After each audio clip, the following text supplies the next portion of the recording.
In 1968, historian Martin Gilbert became the official biographer of Winston Churchill.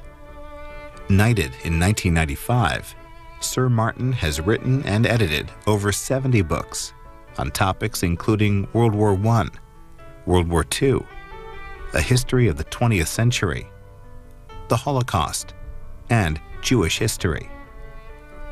For the next 3 hours, Martin Gilbert will be taking your phone calls and emails as our guest on Book TV's In Depth. Sir Martin Gilbert, what's the relevancy of Winston Churchill today? He was a wise man, he had foresight, and he believed that humanity could better itself. And what about the timing in which we're in the beginning of the 21st century? Well, I don't think he really was a Victorian or a 20th century person. His ideas spanned all centuries. I was very excited to find once, when I was listening by chance in my car radio to John Major in 1993 talking about the needs of education being free from class. And I thought, wait a minute, I remember Churchill saying that from my researches in his very first political speech in Bath in 1895. Well, it's an interesting question because American politicians also spend a lot of time quoting Winston Churchill, maybe more today than before. Why do you think that is? Well, first of all, he did have a gift of phrase. He knew how to express things very clearly. He had humor. I think that also comes across. And what he said was universal. He had a sense that human beings could grapple with their own destiny, that they didn't have to be the victims of forces moving catastrophically about, that wars could be avoided by foresight, and that when wars came, they could be fought with determination. As we are talking, which is early February of 2003, the United States and Britain are in very close ties and looking at the possibility of going to a war in Iraq. How do you see this as compared to the challenges that Winston Churchill was facing? Every war is a challenge. Churchill always made the point that it's easy to get into a war, and it may be morally right to get into a war. But once war begins, you can't predict how it'll emerge. You can't minimize the suffering that war can cause. He had a horror of the actual suffering of war. That's why at the time of the Normandy landings in June 1944, he hesitated. He agreed to do it, but he was very frightened. And an American came to see him and said, the president's worried that you're frightened of casualties. And he said, it's not casualties I'm frightened of, it's the number of casualties. And is that a message for George Bush today and Tony Blair? Well, I think, look, both men know exactly what they're doing. Both men have all the facts at their disposal, and I'm sure neither of them underestimates what war can do on the ground. But if a war has to be fought, and that is their judgment, then, of course, casualties are part of it. I want to go to one of your books, The History of the 20th Century, which I must tell our viewers, as you sat down to do this interview, you looked at this book and said, I've never seen this. I'd never seen that edition before. That edition? It looks very handsome. It is new out in paperback, a concise edition of the acclaimed world history, a history of the 20th century. When did you write this? And you've kindly said I can take a copy away. Yes, you may. Yes, you may. I started writing it, I collected the material for many years, but I started the actual physical writing in 1995. And the 3 volumes came out annually in 98, 99, and 2000. And then the final reduction, the single volume, which took a year and a half to do to reduce it, I was able to really fine-tune some of the themes and make it a genuine history of the whole 20th century. It doesn't only focus on World War II or on the modern era. It tries to bring in from the very beginning the human struggles, the human stories of the century. You also write in here, and I presume this is around the 1990-1991 period, about first President George Bush. You say he also pondered a historical precedent, as he later recalled, in the first weeks of the crisis, meaning the Persian Gulf crisis, I happened to be reading a book on World War II by the British historian Martin Gilbert. I saw a direct analogy between what was occurring in Kuwait and what the Nazis had done, especially in Poland. Yes, I was astounded when I read that. It appears in the book which he did with Brent Scowcroft. And in fact, during that period when the question was, should Saddam's invasion of Kuwait be considered a cause of war, I kept getting telephone calls from American journalists asking me questions about Churchill and the war, and I said, why are you asking me this? And apparently on Air Force One, the president had mentioned my book, but he hadn't said which book. They'd assumed it was the Churchill biography. And he'd said that, you know, I'd been reading this book, and what it really told was that from the very first days of Hitler's invasion of Poland, there had been terrible atrocities against Polish civilians, against clergymen, against Jews, against leaders in every Polish village. And he was worried that if Saddam was doing that in Kuwait, one might only learn about it in many years' time. And meanwhile, it would be too late. Many people maybe know about your books about Churchill, but may not be as familiar with some of your earlier books about the Holocaust and World War II. Here are two of them, Auschwitz and the Allies and the Holocaust. When was Auschwitz and the Allies published? It was published in 1981. I started work on it about 10 years earlier, in the very early 70s. And it really focuses around this controversial question of why the Allies didn't bomb Auschwitz. And it began as being a 20-minute answer in a short sort of colloquium in an academic conference, and then it became a 3-hour talk, rather like our chat now. And then I thought, you know, this really ought to be a book, because although it's a tiny episode, you know, the story only lasts a few weeks in World War II, nevertheless, it's an important one. And what caused it to balloon? I think what caused it to balloon was that many survivors of the Holocaust, particularly those who'd been in Auschwitz and had seen Allied aircraft flying overhead. There had been many daylight bombing missions by American bomber forces, flying very high, of course, striking targets in the vicinity. And so they began in the 1970s, and even increasingly now, to say, well, why didn't the Allies, Britain and America, Churchill and Roosevelt, do something? And so I set about trying to answer it. And did you find as to whether America was remiss? Well, it's a complicated story, like all history, and one of the reasons why my books are so fat is I try not to give simple answers or glide over complexities. Basically, when the Allies were asked to bomb Auschwitz, Churchill's immediate reaction was, do it, get anything out of the Air Force you can, he wrote to the Foreign Secretary, and invoke me if necessary. And the American Air Force general in Britain, who was consulted, General Eaker, was also very keen to do it. But it was just after the Normandy landings, and at that point all the targeting really focused on the needs of Normandy. And in fact, Eisenhower was, for that crucial window of opportunity when Auschwitz could have been bombed, Eisenhower was in charge of the targets, and the Undersecretary for War in Washington, John J. McCloy, said, kill it, this request we just can't deal with. And it was very unfortunate that he used that language, because it sounds as if he was being cynical. But of course, at that time, he was focusing on the need to sort of destroy all the German facilities around the Normandy beachhead to stop the Allied armies being really crushed by the Germans moving forward. And then once that window of opportunity had passed, then the demands for the bombing were replaced by demands for protective documents for the Jews then in Hungary, the last large group of Jews alive. And there both Roosevelt and Churchill responded immediately, and indeed dispatched Raoul Wallenberg, the famous Swedish diplomat, who, together with the other diplomats in Budapest, issued these protective documents. So from a sort of bad story and a bad moment, you have a great deal of life-saving activity by the Allies. 1985, this book? The Holocaust? Yes, that was... Was that your first major? It was my first and in a way my last major work on the subject. It's still in print, and it's still widely used. I worked on it for 15 years. 15 years? In fact, I started collecting material in 1959 on my first visit to Poland, which was 25 years before it was published. And I put everything in it that I could of material I discovered, and my main aim in this book was to tell the personal stories, the voices of those who had actually been through it, from memoirs, from interviewing survivors, from finding diaries written at the time in the ghettos and in the camps. So it was an attempt to put into the Holocaust writing equation the voices of those who were the victims. Well, then that brings us to two of your books, which are a little bit newer, that I want to show our viewers, that have something to do with those specific people. First of all, I think the earlier one is this one, The Boys. What is that?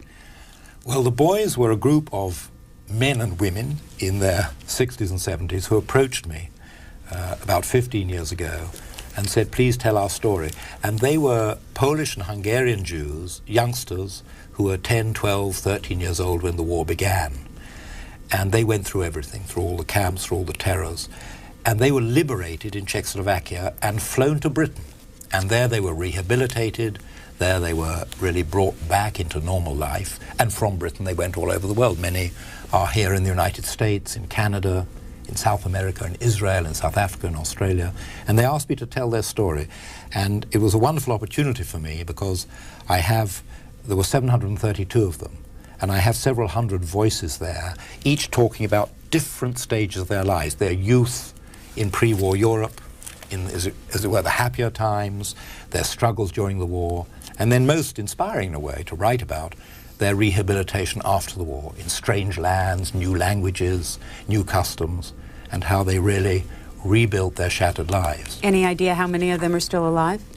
Yes, of the 732, more than 550 are still alive. They were all 16, 17, 18 when the war began. And they were scooped up by large Royal Air Force Lancaster bombers and flown to the north of England. And how does this book, The Boys, compare with the book that's just coming out, The Righteous? That's my most recent book, and in a way it was both the most difficult to write and for me the most inspiring, because it's entirely about good people who risked their lives and the lives of their families to hide and save Jews all over Europe. And it's the story of, we know about 20,000 of these people. There must have been many more who were murdered during the war by the Nazis, murdered because they were hiding Jews, and those who were hiding with them were also murdered. But this is the story of people all over Europe who made tremendous efforts to hide Jews in their cellars, in their attics, in barns, sometimes in caves and holes, and saved innumerable lives. The photo on your cover includes Father Bruno? Father Bruno, yes. Who is he? Father Bruno was a Belgian priest, a remarkable man who, despite the tremendous Nazi pressure against everybody, certainly against helping Jews who were being deported and murdered, Father Bruno undertook to take Jewish boys, Jewish youngsters, and find homes for them in Belgian families who were prepared to take that tremendous risk. And he was fearless. He was, at one point, very much under the frown of the Gestapo, but he went on, nevertheless, to the very last day of the war, rescuing youngsters.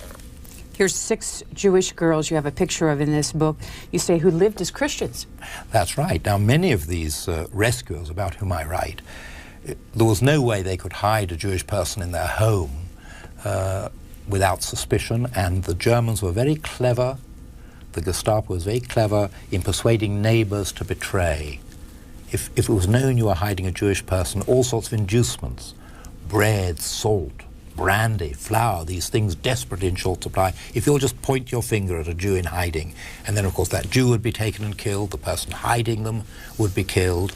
And what many families did, they said, right, we'll take you in and we'll pretend you're a cousin from the country, you're a neighbor who's been killed in the war's child, but you'll have to be a Christian, you'll have to behave like a Christian, you'll have to come to church, you'll have to go to Mass. And this way these people were saved. And I know many of them who to this day even regard the church as their savior, although they've gone back to being Jewish and married Jewish and become active in Jewish communities, but still those 5 years when they were masquerading as Christians within a Christian family meant a great deal to them, more than just their lives being saved. They had a sense of the Christian church being their savior. Sir Martin Gilbert is our guest this month on In Depth. If you don't know anything about In Depth, let me tell you, it's about 1.5 years old. It's a program that we do the first Sunday of every month. It's 3 hours with an author to discuss his complete body of work. And with Sir Martin Gilbert, it is a long body of work, almost 70 books. You can go to our website if you would like a list of all of them. And the website is www.booktv.org. But if you would like to join us today, we're going to start taking your phone calls in about 10 minutes. Here's how you can join us. If you live in the East or Central Time Zone, 202-585-3880. If you live in the Mountain or Pacific Time Zone, 202-585-3881. We would also invite any email questions that you might have today, and you're very welcome to do that. The email address is booktv@cspan.org. Again, that's booktv@cspan.org. Let me find out a little bit about you. When did you become the official biographer of Winston Churchill, first of all? And what does that mean? In 1962, I joined Churchill's son, Randolph, and I worked with a small team of other researchers. I began as the junior researcher, working on preparing the biography of his father and indeed writing the first 2 volumes. And then Randolph died in 1968, and I was asked to take on his work, carry on the work. And so I completed 6 more volumes of the narrative, the story, and also 15 volumes of the Churchill papers, and I'm still working on those. I've still got 5 of those to complete. The last one, which was published by Norton in New York 2 years ago, was 1941. Everything that he wrote, everything that he received in 1941. And how many volumes are there going to be total? 15 are done, 5 more to go. And of the biographical portion, which this is the compilation That's of. the compilation. There are 8 biographical volumes, 2 of which Randolph Churchill did, up to 1914. And then the rest of which I did up to his death. And this is the compilation of all of this. And that I then put everything together and rewrote Randolph's first 2 volumes, so it would be a comprehensive work. Really. And for those viewers who are interested, this book came out in 1991. Now, Randolph Churchill, considered the problem child? Well, curiously, he was very close to his father. His main problem was that during the Second World War, he was very badly injured in the Western Desert behind German lines and damaged his spine and always had pain. And he found drink was a way to assuage the pain. Unfortunately, drink got the better of him. But then he, despite this injury, he parachuted into German-occupied Europe. He was behind Nazi lines in Yugoslavia, and there again he was hurt. And he was very brave, and his father loved him dearly, and he loved his father. But unfortunately, drink could sometimes get the better of him. He died at age 57? 57. I often saw him fighting against it, and he would make great efforts. And he was also, like his father, so witty and so humorous and so determined, I think, to get the history right. He and I used to have great battles over really minuscule points of history, and even I would sometimes say, but you know, why do we have to deal with this in such detail? And he'd say, we have to get it right. And he was right. I mean, there is such a thing as true history, but it takes a lot of work to get it. Here is a picture of him in one of your books. Do you remember how old he was in this photo? Oh, I guess it says 1965. So that would have been... That's in his study. That's in his study? Yes, I can't quite see it. That's the picture of Randolph taken by me. Is he on the telephone? Yes, he is on the telephone. He's nearly always on the telephone. Does he have a little cigarette dangling? Yes, he does have a cigarette dangling here. Then that's definitely Randolph. And that would have been the year that his father died, right? It was the year his father died, and when he took over, actually very bravely and strongly, the responsibilities of being head of the family, looking after his mother, feeling responsible for, you know, the family heritage, really. And the American connection, one of the American connections to all of this was the one of his marriages, correct?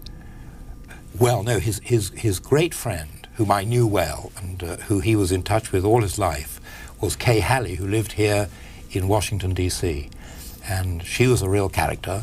And towards the end of his life, Randolph was asked by Robert Kennedy and Jacqueline Kennedy to write the official biography of J.F. Kennedy. And we flew to Washington, and Kay Halley put us up on the top 2 floors of her wonderful house, 3001 Dent Place, Northwest. And he had met her and wanted to marry her in the very early 1930s. And somehow their friendship was preserved, and it was Kay Halley who fought like a tigress to get Winston Churchill his honorary citizenship of the United States. And I think the proudest moment of Randolph's life, of my Randolph's life, if I can call him that, was when he came over here to Washington and with Kay Halley received from President Kennedy the honorary citizenship of the United States for his father. Pamela Churchill Harriman. She was very British. How does she fit into this? She ended up American, and a very distinguished American, and U.S. ambassador to Paris. Pamela was Randolph's first wife and the mother of his son, who was also called Winston. And Pamela Harriman was very important for me because she always had time of day, amid her own very busy schedule as an active Democrat here in Washington, to talk about the hundreds of hours which she spent with Winston Churchill during World War II, often when there was a very bad night, perhaps on the eve of an invasion, for example, the Allied invasion of Sicily. And Churchill was very nervous. What would the casualties be? Would the invasion succeed? And he needed someone to sit with him and talk to him. Someone who would understand the burden on him, and someone who would be able to calm him and talk to him about the situation. And Pamela Harriman was the one who really played that role. She was an essential feature in those crucial moments. We're going to take some of your phone calls and then go back and take a look at more of these books. We have your Atlas series. We have the 2 books of the First and Second World War. We'll get to all of that. First is Lincolndale, New York. Hello. Good morning. Excuse me. Good afternoon. I'd like, as an objective historian without ties to any American political party, to get your comments on the apparent ineffectiveness of American Democratic Party politicians of Jewish origin during the time encompassed by the Holocaust.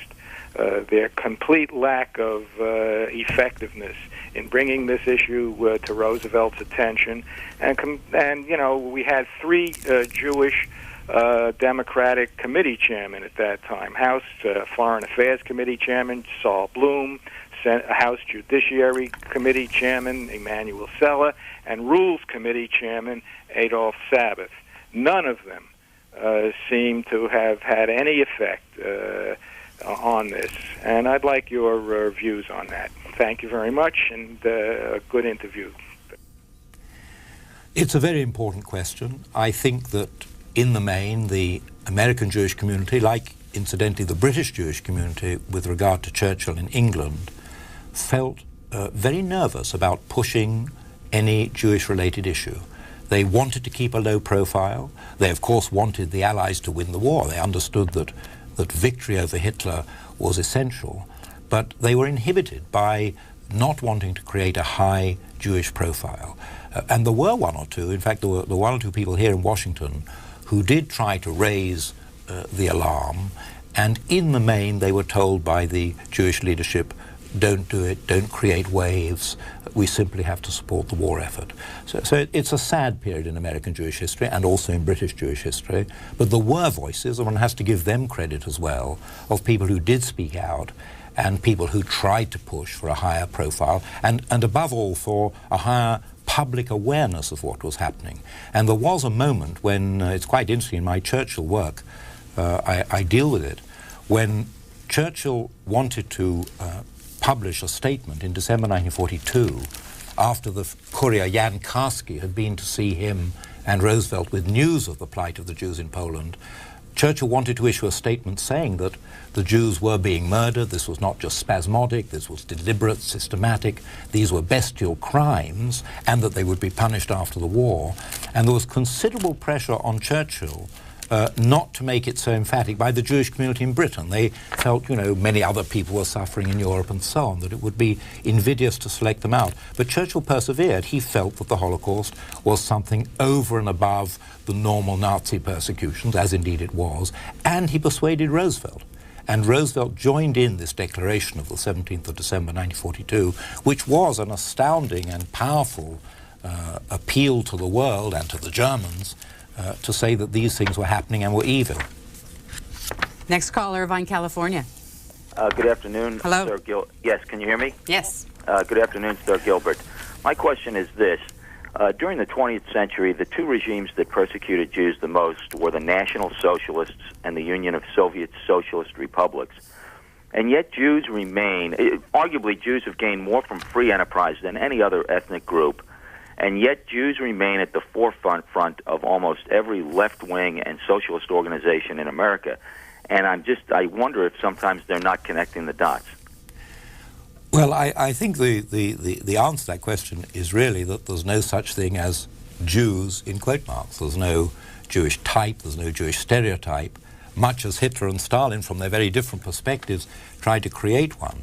And in fact, if you look, for example, at Margaret Thatcher's England and the tremendous revolution which she brought about in my country, certainly Jews were very prominent there in the capitalistic and free enterprise economy which she created, and not only economy, but really mindset that she created. And I think you will find Jews who don't incidentally have to have any political affiliations or views necessarily. But I think you'll find they're on both sides of the divide. Jews played an appalling part, an atrocious part, in my view and in my books, as supporters, say, of the Soviet regime, which you mentioned, often at the center of the terror perpetrating instruments of that regime. Also in Eastern Europe, Jews played a prominent part in imposing communism and maintaining communism in countries like Poland and Hungary and Romania.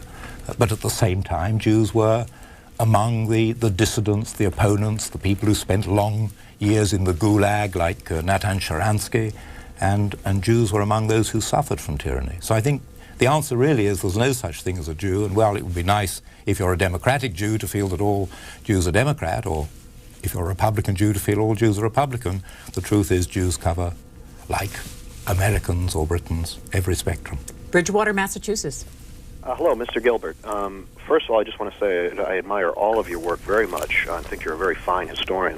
Thank you. But I have a question about the official biography. I've read it, I admire it very much, and I'm always struck by how comprehensive and how complete it is. And so I have really two questions for you. And please. This is I'm struck after reading Lord Jenkins' recent biography of Churchill.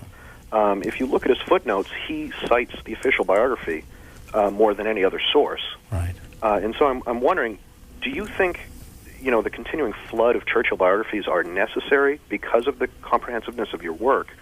And if so, where do you think Churchill scholarship needs to go from here? We should show our viewers so they can get a feel for the breadth of this. This is the paperback edition.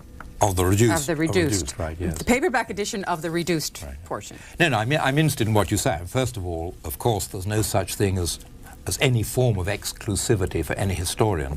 And although I was called the official biographer, I had no privileged access. The papers on which I worked, I made available to any historians who were working on aspects of Churchill's life or British or world national life. And similarly, the archives, which form the basis of my work, are also open to everybody. I had no privileged access to archives that were otherwise closed. Because the biography is so big, because there are these 15 document volumes and the 8 volumes of the biography, I think it's inevitable that all biographers are going to mine it. I've nothing against that. I mean, what I've against is when people do it and don't acknowledge it, and Lord Jenkins was very generous in his acknowledgements. It's inevitable if someone has been producing material for 45 years, and then, it's going to become the basic mine, the basic coal mine. There are areas, I think, in Churchill's life which I would like to see further explored. Like what? And I always, when historians approach me, I always try to encourage them. I think that, there was a very important book written by no relation of mine, a professor called Bentley B. Gilbert, who I think was at Chicago University, on Churchill's social reforms before the First World War, and I've written about it. But that area, I think, could have a great deal more done, particularly as Churchill, unlike many contemporary politicians, the legislation he promoted, such as national insurance and vast improvements for workers in factories and in shops, he tended to draft it all by hand and to labor over it himself. And so I think somebody could study that to good effect. And there are other things, there are aspects of the Second World War, which I think, there are so many ways of looking at the Second World War. And I think if you take something like Churchill's relations with the Soviet Union, which, I myself would like to write about it, then there's a subject which brings together my own interest, Churchill and the Jews, and I'm hoping to produce a book on that topic. But there are many, many topics, and it's nice to feel that the official biography is providing historians as well as readers with a vast resource. Does the word official biography mean anything in terms of the approving of the content by the family or someone? Now, I'll tell you the most remarkable thing. At no stage, I started my work full-time on the biography when Randolph died in 1968, and I'm still working on it. And at no time has any member of the family asked to see my work before it was published. Any British politicians, anybody? Well, they like to see it for other reasons, but not as censors. But the family have really been remarkable. They understand that I have access to a lot of material that's personal, that's sensitive, that deals with his family life, that deals with his private life, that deals with perhaps very stormy relationships and very controversial relationships. But they never asked to see it at all. and that really means that it's not an official biography in the sense that it's sort of a commissioned biography where the author makes sure where the subject makes sure his point of view, or the family of the subject makes sure the point of view of the subject is dominant. I had a free range. Do you have any special monetary recompenses for this that are not normal, like the royalties from the book or something? No, like I get no royalties. The royalties. You get no royalties from this book? The royalties for the Churchill biography all went to the Churchill family. But I got a salary, and I've worked really basically through grants, through applying, including to some American grants. It's been a struggle, actually. That's why, in one way, it took so long, from 1968 to today. And I've still got 5 volumes of his papers to publish, and I'm actually now looking for funding. Where have you taught in the United States? My very first visiting professorship was in 1965 in the University of South Carolina at Columbia, South Carolina. And I have very amazing memories of that because it was at the very height of President Lyndon Johnson's remarkable civil rights legislation. And my class were totally against what Johnson was doing, and was among tens of thousands of students from the southern universities who were bused together with me to Atlanta to hear Johnson introduce, in a vast stadium, to introduce his legislation. And I've never seen such a master of politics, confronted by these kids, many of whom regarded him as a traitor to the South, and partly by playing on the patriotic Vietnamese line, because he knew each of the men in my class wanted to go to Vietnam and fight, but partly by playing on their patriotism, he somehow had them in the end eating out of his hand. So that was an interesting lesson for me, and one I was able, I hope, to convey in my history of the 20th century, Lyndon Johnson's great political skills and achievements. And then I came back to California some 4 months ago as a visiting professor at the University of California, San Diego. And that was delightful, not only for the palm trees and the ocean and the amazing climate, and there I taught a Holocaust course. But my main American link now is I'm a distinguished fellow, what they call a distinguished fellow, at Hillsdale College, Michigan, which is a wonderful small college roughly halfway between Detroit and Chicago. And I'm going to go there every year and teach there. I've already done one stint. And that's very exciting for me. It's a small college. The students are keen. The president of the college, Larry Arnn, is somebody who has a real vision for his college. So that will be my future American link. Do you find that the students that you're teaching today in Hillsdale are different from the students that you taught in South Carolina? Goodness me, they are different. I mean, partly they're different because, and this is a curious thing to say, but as I'm teaching history, since 1965, there's been a lot more history. And curious enough, I think the perspectives in 1965, looking back sort of with hindsight, were very limited. The world somehow had defeated evil. Hitler had been defeated, Mussolini, Hirohito, they'd all been defeated. And we had a few domestic problems still to deal with, but it was almost as if real history, dynamic history, troublesome history had come to an end. And today, my students at Hillsdale, you know, they are really plunged into a lot of troublesome history. I mean, even from the narrow American perspective, if I can call it narrow, I'm not being cynical. You know, what is America's place in the world? Can America be the policeman of the world? Does there have to be, as indeed there may have to be, some form of new imperialism where, you know, some decencies, some democracies, some patterns of liberal behavior will have to be maintained from outside? And, you know, these are big questions for kids to have to answer, because it's going to be in their adult lifetime that the United States will resolve this. Las Vegas, go ahead. Las Vegas, you're on the air. Las Vegas, go ahead.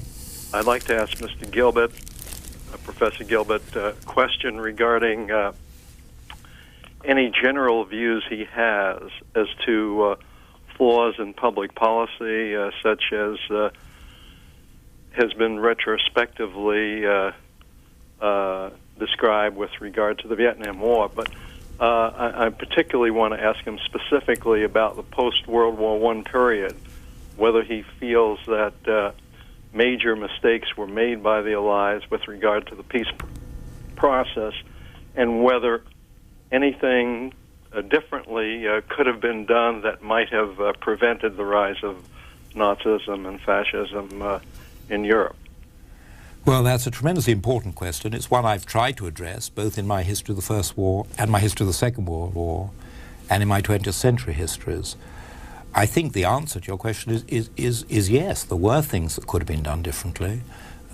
From the European perspective, I see the withdrawal of the United States from Europe and its refusal to participate in the post-war settlement as bad, as having given, in a way, the undemocratic powers a greater edge in Europe. I also see Britain's failure and France's failure to achieve a much more balanced peace, which many people wanted. Churchill, for example, regarded the Treaty of Versailles as grossly harsh. So that was definitely a failure of the European victors, their sort of almost vengeance-like approach to the peace and forcing the Germans and the other defeated countries, such as Hungary, into a position of really wanting to have their own revenge. So I think those two things could have changed. And also, then there was a move for a united Europe. There was a group of people who believed that there should be a coming together of the former victors and the former defeated. Churchill himself proposed a system whereby France and Germany would come together in an alliance guaranteed by other states. But it was too soon. This idea of a united Europe, which we have now, and which we see its strength. Many people in Europe see the strength of the European Union as being exactly that it will not replicate the mistakes of 1918. It will not leave Europe permanently embittered, one state against the other. I have both paperback versions of the First World War and the Second World War. Written when? The Second World War I wrote for the 1995 anniversary. That must be the 50th anniversary of the end of the war. And the First World War I wrote later, although I prepared it earlier, and that was published for the, in 1994, on the 80th anniversary of the start of World War I. Which was more difficult to write? You see, this is a very difficult problem. I'm one of those authors, I think many authors feel, that every book they write is their favorite when they write it, and you mustn't have favorites. It's like with children. You can't say, I prefer my son to my daughter, or my older daughter to my younger son, or whatever. I feel, though perhaps I shouldn't say this with the other books displayed, I feel that my First World War book is, of all my books, the best, the most important, the one into which I put something which no other historian of the First World War had done. So all the fronts are in, the war behind the scenes is in, the human stories are in, the poetry is in, the pain is in. That was a very special and difficult book to write. And I spent a lot of time visiting the different war fronts, and I felt that I was able to convey something of the human side, not only the appalling cruelties of the war, but also the heroism, which should not be forgotten.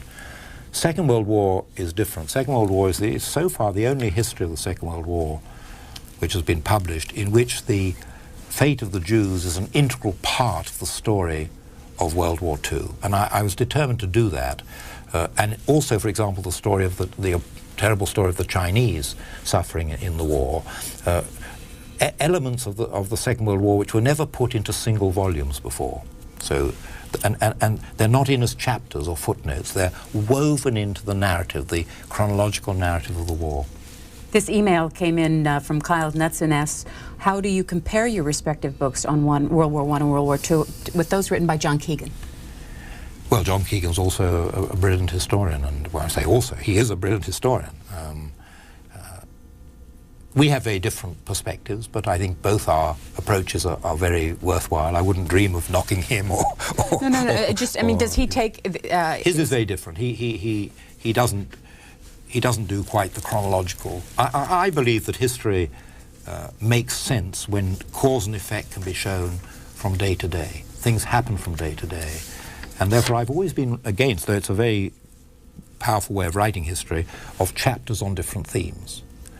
I believe that, in a way, if you can do it, and you can make it a readable narrative, history has to be chronological. And therefore, in the case, say, of World War II, when you're dealing with the war in Europe and the war in the Pacific. For the people at the time, the two wars were being fought at the same time, and therefore you have to find a way of blending them together. And then again, for example, Pearl Harbor, the terrible blow of Pearl Harbor took place the day before the first German death camp at Chełmno in Poland, in which Jews were murdered systematically by gas. So I brought those two together. I didn't have one chapter on the gassing and one chapter on Pearl Harbor, because it was happening at the same time. And people who were in a Polish village about to be destroyed were conscious and aware and told of this terrible blow to the United States by Japan, and indeed of Hitler's declaration of war on the United States, which in retrospect was surely his single most important mistake. Tucson, Arizona, go ahead. Good morning, Sir Gilbert. I was wondering if you could recommend a book that would more thoroughly cover Churchill from his personal life rather than his place in history. It seems like every book deals with his political and war career, and I'm really interested in what made him who he is, if you could respond to that. Thank you. Well, I hope very much that the personal life is here. I don't know if you could see it. My Churchill work, really, although of course there's a lot of politics and war in it, I've made sure that really on every page his personal life emerges, his character, his characteristics, his family, his relationships, and I think, I hope if you have a chance of looking at that, you'll see from the very beginning, from his early life, his school days, his terrible struggles with his father, who regarded him as an idiot, his awful struggle with his mother, who had first neglected him and against whom he actually brought a legal action to stop her squandering the family money after his father had died. This is the correct picture of them, correct? His two parents. I just want to make sure I had the right. And so I think you'll find in Churchill Alive, you'll get a very detailed and fascinating and sometimes quite disturbing look at this man and some of the personal problems he was up against and how he struggled and how he really, despite his father's contempt for him, emerged successfully. Clementine Churchill. Yes. What was her impact on Winston? Oh, it was enormous. She had the gift, which one shouldn't perhaps encourage wives with this gift.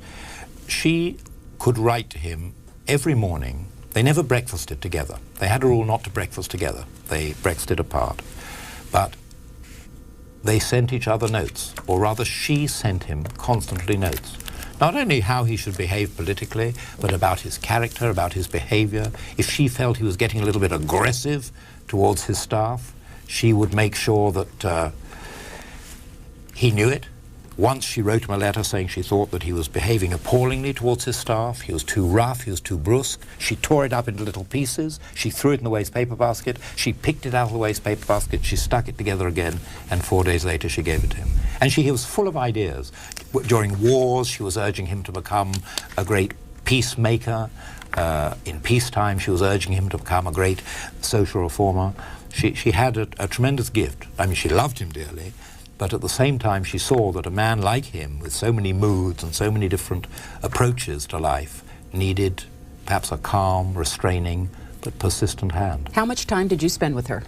I used to spend a lot of time with her. I used to go once a fortnight, once every 2 weeks, down from Oxford when I started my work, and would have lunch with her, and then read her what I'd written. And she was wonderful because, of course, it was my job to get the history right. But she could convey emotion and feeling. If she talked about a politician, she spoke in such a way that I would almost look around the room to see that he must be there. The intensity of her feelings and emotions, whether praise or blame. She was very critical, for example, of Roosevelt, who she felt simply wasn't spending enough hours of the day focusing on the war compared with her husband. What year did she die? She died in the 80s, in her own 80s, in her own late 80s. Next call is from Boston. Hello. Go ahead, Boston. Yes, I have a question. I'm one of those who was bothered to read the entire transcripts of the Irving versus Lipstadt trial. And I think he made some pretty interesting and remarkable points. I'm sure that you followed the trial as well. Perhaps you could give us your impressions and opinions of the case. Thanks. What was that case? Well, this was a case where David Irving, who's a revisionist historian and a racist, brought an action against Deborah Lipstadt, an American academic at Emory University in Atlanta, Georgia, who had written a very good book about those who denied the Holocaust, and Irving was one of the characters who she really exposed and revealed his racist and appalling distortion of history to try to not only deny the Holocaust but create Hitler into a hero.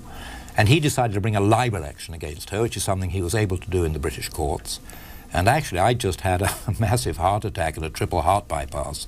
And my cardiologist said there's no way that you can work at your desk. You can't lift up books and papers, but you need a bit of cardiovascular activity. Why don't you go to the Irving-Lipstadt trial? So I attended pretty well every day of the trial, or 1 or 2 days, and I wasn't well enough to go.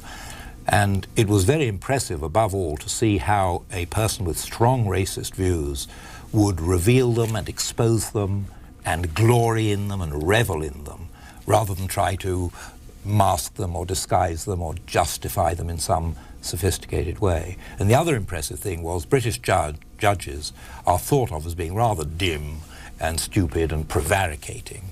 And when the judge was asking Irving questions, I thought, well, this man really understands the history. He understands that history is black and white, a phrase I used earlier, that there is such a thing as true history. You can't have a half evil Hitler and a half good Hitler. You can't have a Holocaust which did take place or didn't take place. And the judge understood that, and in his final judgment, instead of again prevaricating and saying, well, there are points on both sides, he came out very firmly against any falsification of history. It was a very powerful case. Next call is Santa Cruz. Hi, Dr. Gilbert. It's an honor to be able to talk with you. First of all, let me say we love C-SPAN and C-SPAN 2 and Book TV, and we love watching this every Sunday and programs of this nature. But Dr. Gilbert, my wife and I had the pleasure of visiting Chartwell last summer, and we've written much of Winston Churchill, particularly the history of the Second World War. But you had made a comment about the coming together of Europe and the like, and a number of folks that we've talked to recently seem to think that in terms of France and Germany and the like, there's a kind of what you might term a new anti-Semitism rearing its head. I'd be interested to hear what your thoughts are on that. Well, first of all, you mentioned Chartwell, and in my book, In Search of Churchill, the final chapter is me walking around Chartwell with my son David and trying to explain to him about Churchill through going around the house. And in fact, the photographs of Chartwell, including one of Churchill's bedroom, were all taken by my son. So Chartwell, I can recommend anybody who is in England to go there. It's a house which really does preserve Churchill's mood and Churchill's sense. And how long did he live there? He bought it in 1924, just after World War I, and he lived there until his death 40 years later. And it was a haven for him. In fact, during the Second World War, there were 2 occasions when the war was going really badly, and it was unclear how Britain could survive the massive German bombing and the prospect of a German invasion. And Churchill went down to Chartwell on those occasions to be totally alone and to try and commune a little with his home, with the wonderful ponds which he had himself built. And it was a source of great solace to him. And of course, he did a lot of painting there. And he also built buildings there. He was a bricklayer. He built his studio and he painted in his studio.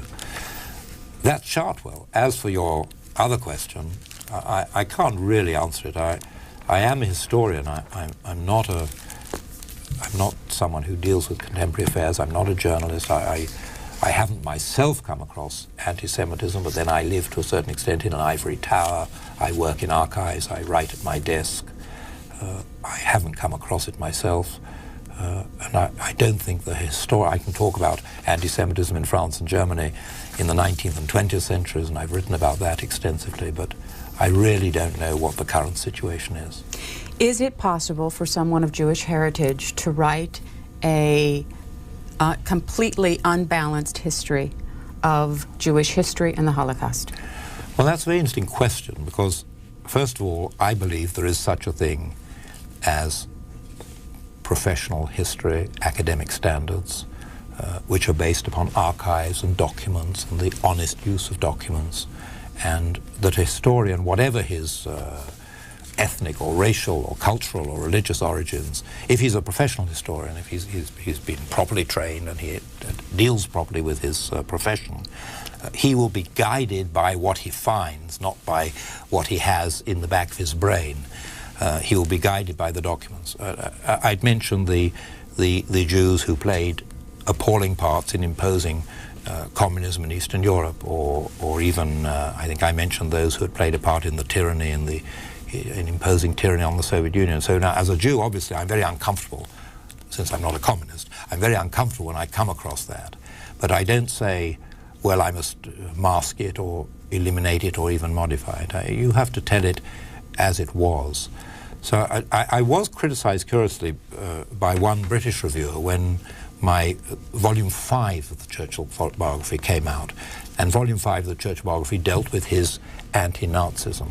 And this reviewer said, it was a very interesting criticism, that as a Jew, I couldn't write accurately about Churchill's anti-Nazism, which this reviewer felt was exaggerated. He felt that Neville Chamberlain, appeasement, coming to terms with Hitler, was a better way forward. He said, I couldn't write fairly about that, because as a Jew I had a natural sympathy with Churchill being sympathetic for the Jews. And I thought, well, it's a clever argument, but it isn't true, because had Churchill been pro-Nazi, and I was the Churchill biographer, I would have written about that as well. The fact that he was anti-Nazi is a fact of life. It had nothing to do with me being Jewish that I told the story.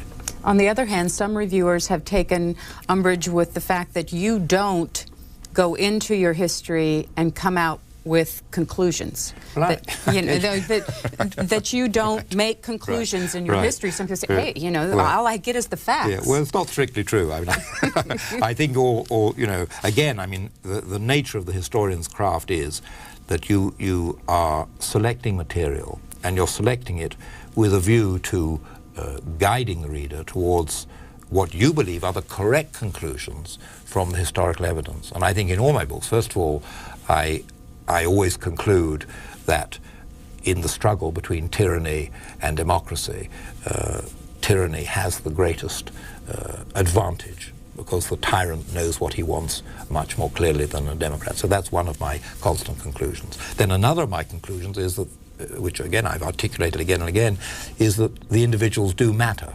And not only the individual leaders, Churchills, the Roosevelts, the Stalins, but also the man in the street, the voice of the man in the street, the articulation of the man in the street.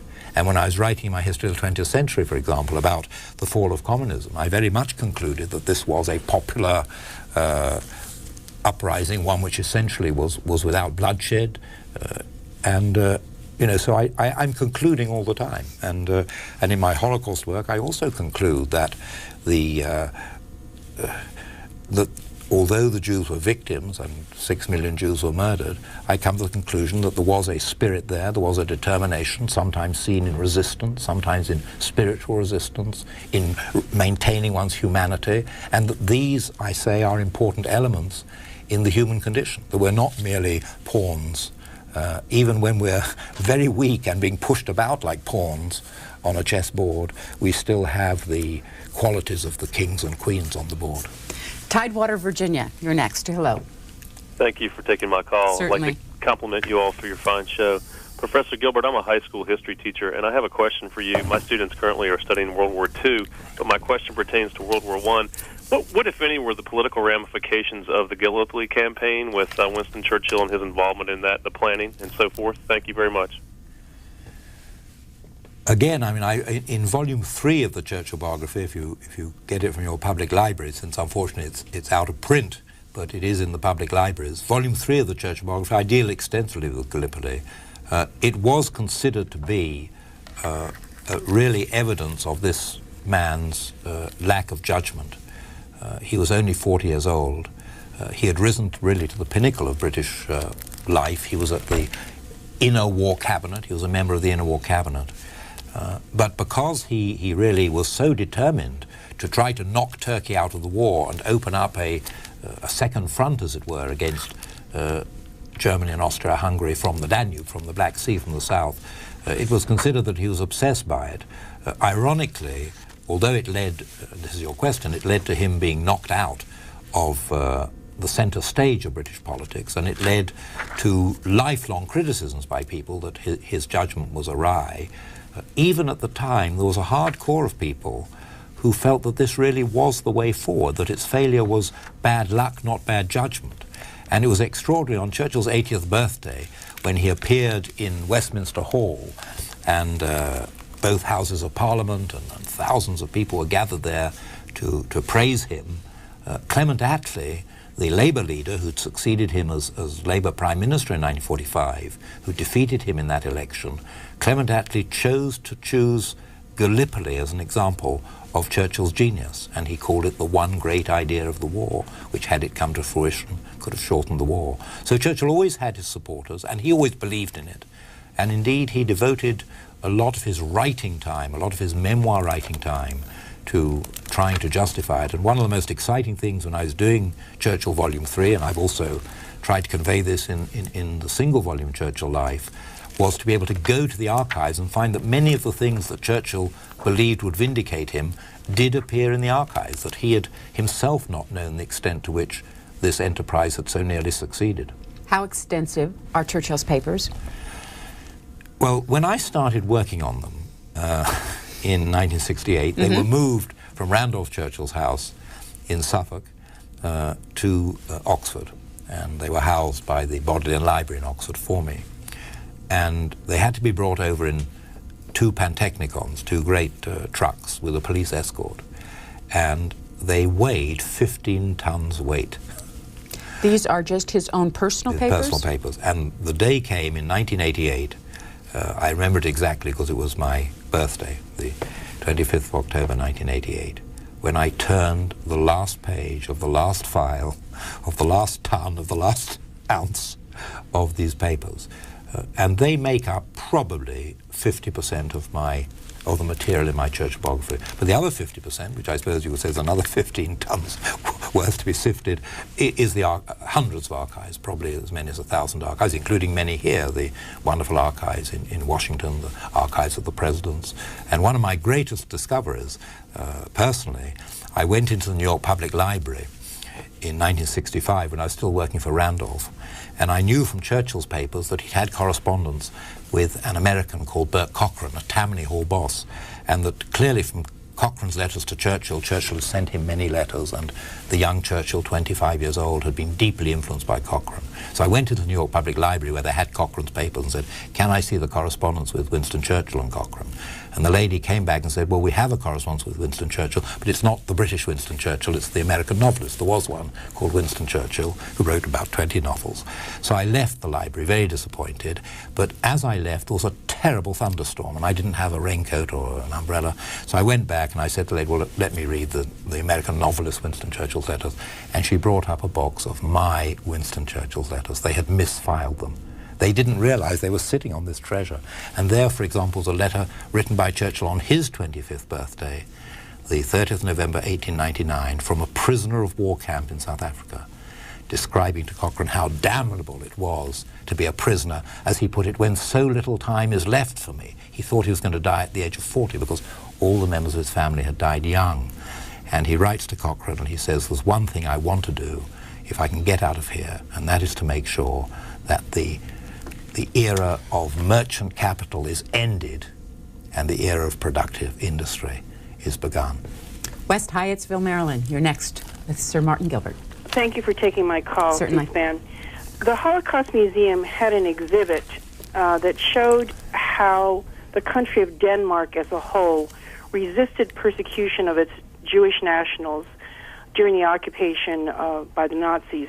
And later I learned that Bulgaria also, as a country, resisted in the same way.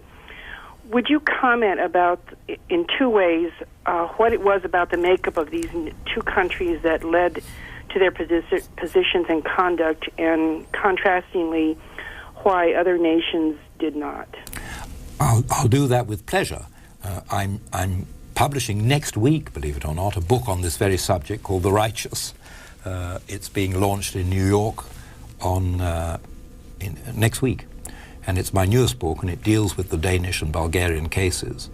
And I think the answer to the question is very interesting. First of all, the Bulgarian government, which refused the deportation of almost 50,000 Bulgarian Jews, an enormous number. In fact, Bulgaria was the only country which ended World War II with more Jews living in it than it began. Bulgaria was not under German occupation. It was allied to Germany, and Bulgarian troops were at that time fighting alongside the Germans against Russia. But the Germans depended upon these governments, the government of Bulgaria, to agree to put Jews on the trains and deport them, and the Bulgarians refused. And it was the Bulgarian Church, the Bulgarian Orthodox Church, played an enormous part in this. The Bulgarian labor unions played an enormous part, the Bulgarian farmers, and the king, who was himself German, had to bow to this pressure, particularly a vote in the parliament. So that was possible because Germany did not occupy Bulgaria. In the case of Denmark, it was a much smaller number of Jews, less than 5,000, but there it was a German, the German naval representative in Denmark, who was in charge of shipping, Georg Duckwitz, and he learned of what was happening, and he was a decent German, as so many Germans were. In a way, the ordinary Germans were just as decent and straight as ordinary people everywhere. And Duckwitz first flew to Sweden, where he persuaded the Swedish government to allow the Jews to come in if they could be smuggled across the water from Denmark, and then he went to the Danish resistance and the Danish Jews and alerted them. And I mention the Danish resistance because also in Norway, although there were deportations from Norway, more Jews were smuggled out of Norway to Sweden by the Norwegian resistance than were taken to the camps and killed. Other countries like Italy and Hungary resisted successfully the deportation of any Jews, but then the time came when the development of the war was such that in 1943 Germany occupied Italy, and in 1944 occupied Hungary, and then of course it was, they could use the apparatus of the SS and the Gestapo for the deportations. The tragic stories, and the ones which contrast worst with Bulgaria and Denmark, which you mentioned, are countries like France, where while there was a tremendous French resistance and many more French Jews were saved by Christians in France, including by the Christian Church, nevertheless the government was pro-German, the Vichy government, and collaborated and used its police forces to collaborate in the deportation of Jews. Some of the pictures from Sir Martin Gilbert's new book, The Righteous, that he talked about, and these are the pictures of, as you said, ordinary people. These are not any big names that people are going to know. No. Though there were some big names. Curious enough, Prince Philip's mother, who was Princess Alice of Greece, she hid Jews in her house in Athens and saved them, even though senior Germans were coming to her house because she was a princess and were being entertained by her. Were these people hard to find? These people? Well, it's very interesting you say that, because all the Christians who rescued Jews who I've had dealings with or corresponded with or met are so modest, they do not feel that they did anything heroic. They feel simply that they did the decent thing, the humane thing to do, and therefore they are hard to find because they're not thrusting themselves forward. Like so many people in our societies, they're not thrusting and clawing for honours and recognition. And they're often very surprised when you say to them, but you did a heroic deed. No, they say, I just did what any human being would do. Someone's life was in danger, and I saved them, or I tried to save them. Scottsdale, Arizona, you're next. Yes, good morning. My opinion of Winston Churchill is totally opposite of popular opinion. I believe he was a drunken blowhard and a buffoon. A drunken what? A drunken buffoon. If he had made a deal with Germany in 1940, we'd have a better world today. I mean, even the Jews may have fared better. They may have been deported instead of exterminated, because everybody knows that Hitler started exterminating the Jews out of his frustration by not achieving victory over Russia. And we would have a better world today if Germany had been victorious. Even the Africans in the third world nations, there would be a lot fewer of them, but they would live a better. But Africa would be an orderly continent instead of the mess that it is today. If Germany was in control, if Germany had been victorious, we'd have a better world today. That is my opinion, and I'm not alone in this. And David Irving is by far the best historian of World War II, bar none. Mr. Gilbert. Well, first of all, you started by saying he was a drunken buffoon. He certainly wasn't a drunkard. He enjoyed wine and he enjoyed spirits, but he never overdrank. He was always totally in command of the thousands and tens of thousands of important meetings he had to preside over, and he never had problems in reading a document or forming a view. A buffoon he wasn't, because he was a very serious person. He had a nice sense of humor, but a buffoon he was not. As to the idea that had Hitler been able to make peace with Churchill in 1940, something which you rightly imply Churchill resisted. He refused to contemplate any negotiations with Hitler in 1940. I think it would have been disastrous. You say, for example, that the Jews were only exterminated after Hitler failed to conquer Russia, but actually he began exterminating the Jews from the very first day of his victorious march into Russia. We should probably tell our viewers where they can also see a lot of the photos that we're showing today, and that is one of your books, which is a photographic portrait. When did you do this? Churchill photographic portrait I did on my back. I damaged my back, and I was lying in bed, and I couldn't continue work on the Churchill biography because that required sitting at a desk and moving documentary files. And I had all these boxes of photographs, so I lay on my back, and I devised a sort of trolley system so the pictures could come up above me. And the main interest, really, I think, in these pictures, and it shows how this was done in the 70s, and we're now in the new century, so we're talking about 30 years ago. In those days, people were not particularly interested in any historical photographs. Many of these were glass plate negatives, which newspapers were throwing out. As they wanted to clear their shelves, they threw out their photographs. And so I would go round the photographic archives. Nowadays, of course, every glass plate negative is treasured and put in museums. And I was very pleased to be able, I think, to give a nice portrait of Churchill in the round photographically. I was just showing some of the photos from this book with Churchill and FDR. In recent history, there's been discussion and comparison of Churchill and FDR with George Bush and Tony Blair. What do you think of those comparisons? Well, Bush and Blair have the job which FDR and Churchill had. Are there any further comparisons than that? Well, I was very fortunate, actually a year ago, to spend a little time in the Oval Office with George Bush, and I'd met his father some 10 years earlier, I suppose. And I must say, I was rather impressed. First of all, I think both Bush and Blair, although they're very different characters, very different types of people, obviously, and have very different political backgrounds, they both do take the moral aspect of current affairs, of their responsibilities, very seriously. It's very easy for a prime minister or a president to say, well, this isn't really my business. I remember vividly when, from the archives, when Churchill went to see Eisenhower and begged Eisenhower to try to minimize the Cold War by having a summit with Stalin's successors. And Eisenhower simply dismissed it. He wasn't interested in it.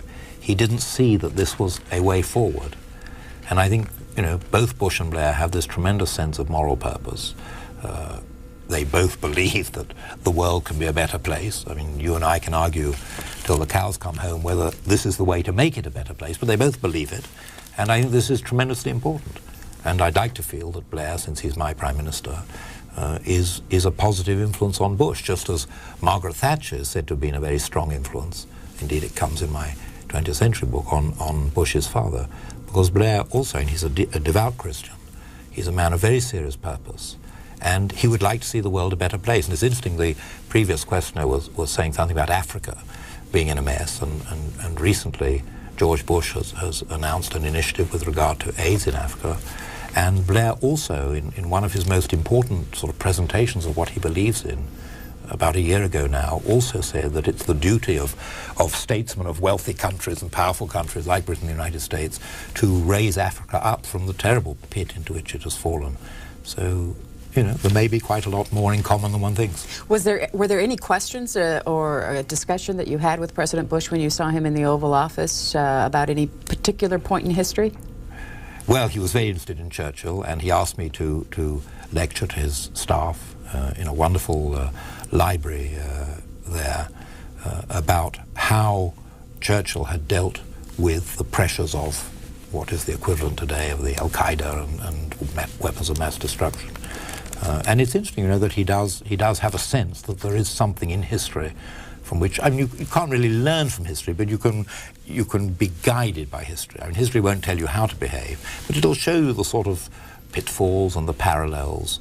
And also in this particular case, you know, you can be, and this was not so long after September 11, you can be in a very desperate and confused and troubled state, but you can also have some vision for how you can emerge from that. And I think that was Churchill's great strength, that when the British public were really being battered by the German daily bombardments, and of course as many as 50,000 British civilians were killed in the German bombardments, Churchill was able to talk not only about we'll get through this, we'll survive it, but there will be victory in the end. You know, we will triumph, not just us, not just our armies, but our way of life, our belief, and so on. And I think the American democracy, like the British democracy, are fortunate to have leaders who believe in the democracy.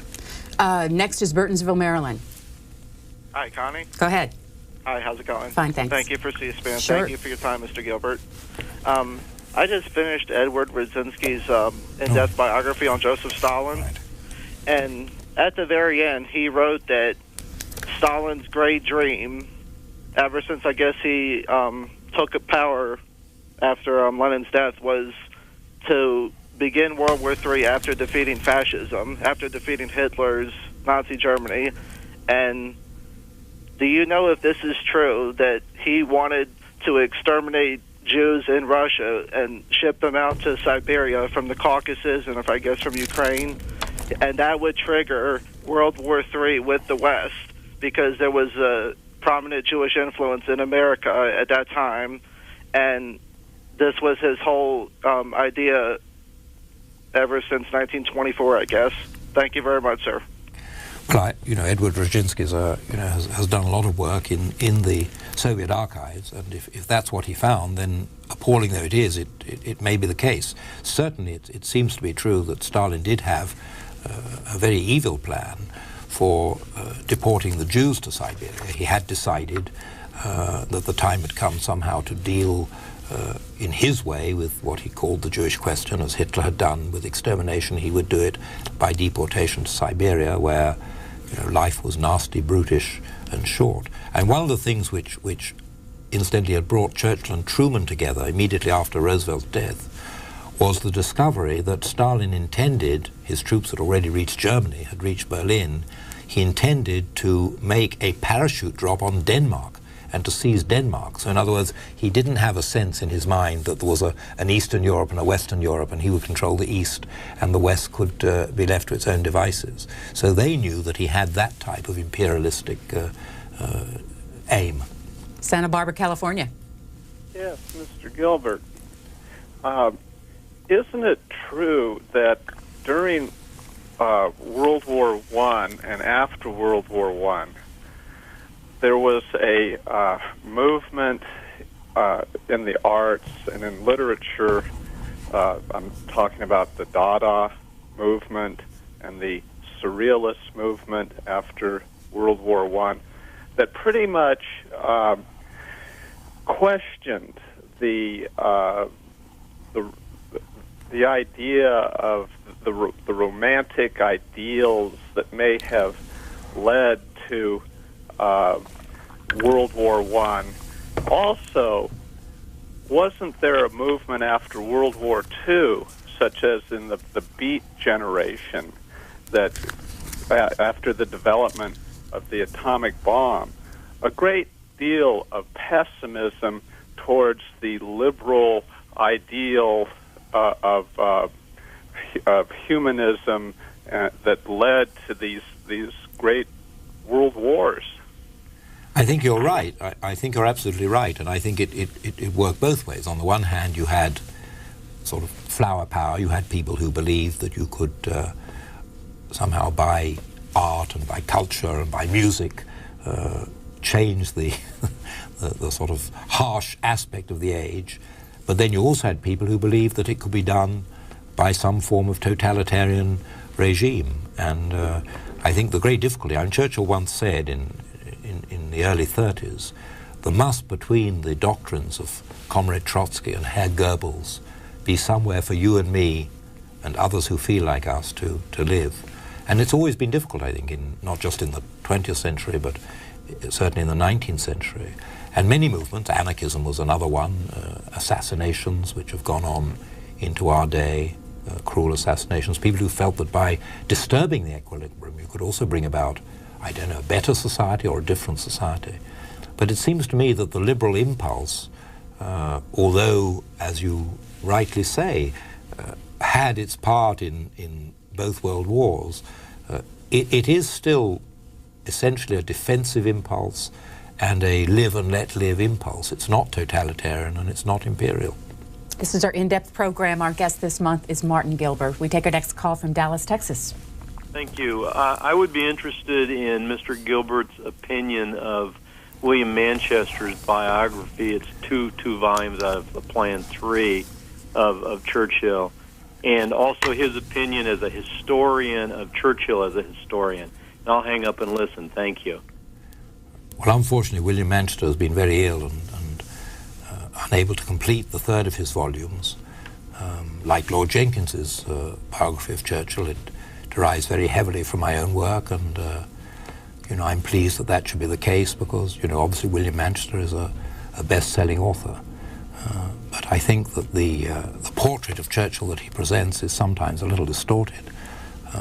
In what way? Well, for example, he portrays Churchill as something of a racist, which he was not, and he derived some material from my book which pointed in that direction, but ignored the material which very emphatically pointed in the other direction. In fact, Churchill, you asked about Churchill's historian. Churchill was, I think, a much better historian, first of all because he never hid the fact that when he was writing his histories, he was putting his point of view. But more importantly, he had an extraordinary, and you won't find it, for example, in the memoirs of almost any politician that I've read. Churchill believed that there had to be a documentary basis even for his own story, even for putting his own side. And sometimes those documents were not necessarily helpful or complimentary to him, and he didn't shy from using them. So he combined a brilliant use of language with a use of documents which is very rare and very remarkable. Next is Pacific Palisades, California. Go ahead. Good morning. Terrific program.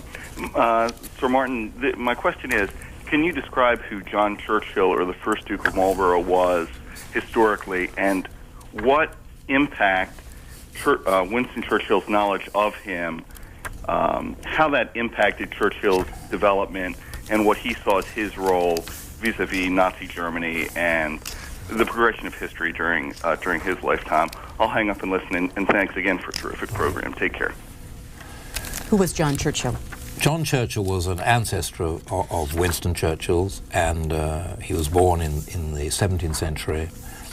He was a very remarkable figure. He was a military figure. He was a political figure.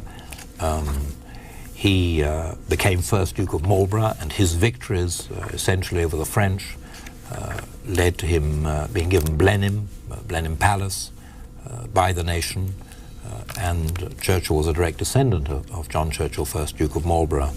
And indeed, there was a very short period, John Churchill's early life, when had there just been 2 deaths in the family, he would have become Duke of Marlborough, and then, of course, under British Constitution, could never have become Prime Minister.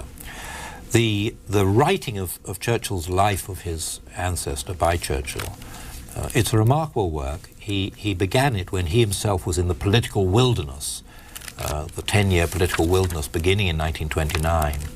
And as Churchill wrote it, he became more and more struck by the fact that what his ancestor had done was to form a coalition of states against France, which was then the dominant and tyrannical power in Europe and the conquering power in Europe. And so it gave Churchill quite a strong basis for his own advocacy of an alliance of threatened states against Hitler.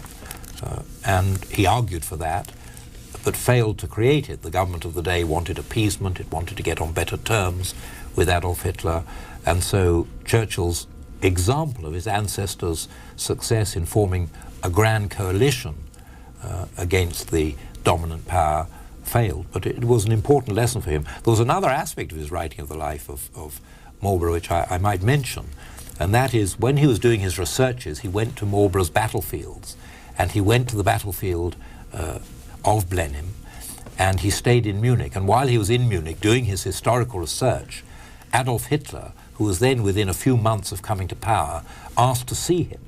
And Churchill told the intermediary, of course he would see Hitler, but he would like to ask him, he should sort of let Hitler know in advance, he'd like to ask him why he was so hostile to the Jews. And Hitler came to the hotel.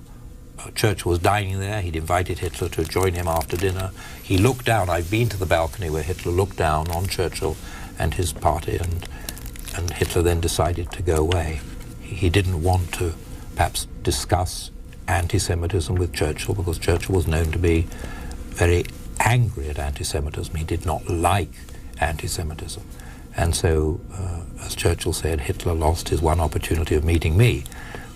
And Churchill later used to reflect, thank goodness Hitler did not come down to that dining table.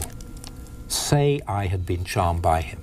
So many British politicians and others were charmed by Hitler. Hitler was a master of diplomatic charm. And so Hitler failed to have a chance to charm Churchill, and Churchill was relieved by that. It meant that he wasn't tainted by any sympathy which Hitler so easily generated with his visitors. The winner of World War I in Britain, David Lloyd George, went to see Hitler, and Hitler charmed him, and Lloyd George therefore was not willing perhaps to speak out as strongly against him as he might have done. Sag Harbor, New York. Yes, Sir Martin. A question regarding the research and writing of your new book. In the course of that, did you find that the book a couple years ago by David Jonah Goldhagen, I think his name was, about the Germans willing executioners, was very much the fact? Or did you find that you personally in your research see a difference between your book and that book? Or are these two things that ran on parallel tracks at the same time? Thank you very much. Well, I've got a lot of respect for Daniel Goldhagen, and he's a historian, and this is a quality in historians who feel very passionately about what he is presenting. I do take issue with him, and I think my book, The Righteous, the new book, in a sense answers some of his concerns. I'd like to feel that he might be influenced by it, in that it shows that there were people in Germany who, despite the terrifying pressure of the Gestapo and the tyrannical regime, took enormous risks and did save Jews and did try to help Jews. And indeed, I've got a chapter in the book, in the new book, The Righteous, I've got a whole chapter in it about Germans who, as the victors and the master race, were in many countries occupied by Germany. And they too, many of them also made enormous efforts, such as Schindler, whose story is well known, but many other Schindlers, Germans outside Germany in the conquered lands, who instead of behaving as vicious conquerors, made tremendous efforts to try to save Jews, not only individual Jews, but sometimes dozens and even hundreds of Jews. So I do believe that's another side of the coin, that, you know, the Germans certainly weren't collectively guilty, but there were many Germans who took great risks to try to save Jewish lives, and I've tried to tell that story. Have you found, this is an email question for you, have you found that ultimately the causes of the wars of the 20th century were economic, or was the love of money the root of all evil? No easy questions today. I think that in a sense nationalism it's not exclusively the answer. I think that the economic aspect does come in because, of course, Germany felt that it had been wrongly deprived, as it had been deprived, of land and economic resources after World War I by the Treaty of Versailles. So part of the German desire for revenge, which Hitler so brilliantly exploited, arose from what could be called economic factors, or the desire for control of raw materials and so on. But at base, I think it's national. I think that the instinct Hitler most exploited and Mussolini most enhanced in Italy was national. The belief that we Germans or we Italians are not being given our proper place in the world, our deserved place in the world. Mussolini did it by demanding an overseas empire, control of the Mediterranean, Ethiopia, North Africa. And Hitler did it by demanding somehow living room for Germans, space for Germans, respect for Germans. So I think nationalism really is the dominant factor. But once the conquest began, you see greed and economic motives begin to dominate. You find that the spoils of war become tremendously attractive. Indeed, when I was doing my research on World War I found a memorandum presented by the British colonial secretary in charge of parts of the empire about what should we do when Germany is defeated, and he actually headed his memorandum, "The Spoils." There were no bones about it. Stanford, Connecticut. Excuse me, California. Go ahead, California. Oh, yes. Professor Gilbert, my father, a Scottish Canadian, was a pilot in World War I on the Western Front, and I found difficulty in finding good literature on this, on the air war. It seems the trench warfare predominated, and also the contribution of Canada to World War I seems to be lacking. Do you have any advice for me on either of those points? Well, again, I'd like to feel that in my history of the First World War, the air war certainly is there, and also Canada. Canada's role is there, and the role of individual Canadians and of the Canadian government.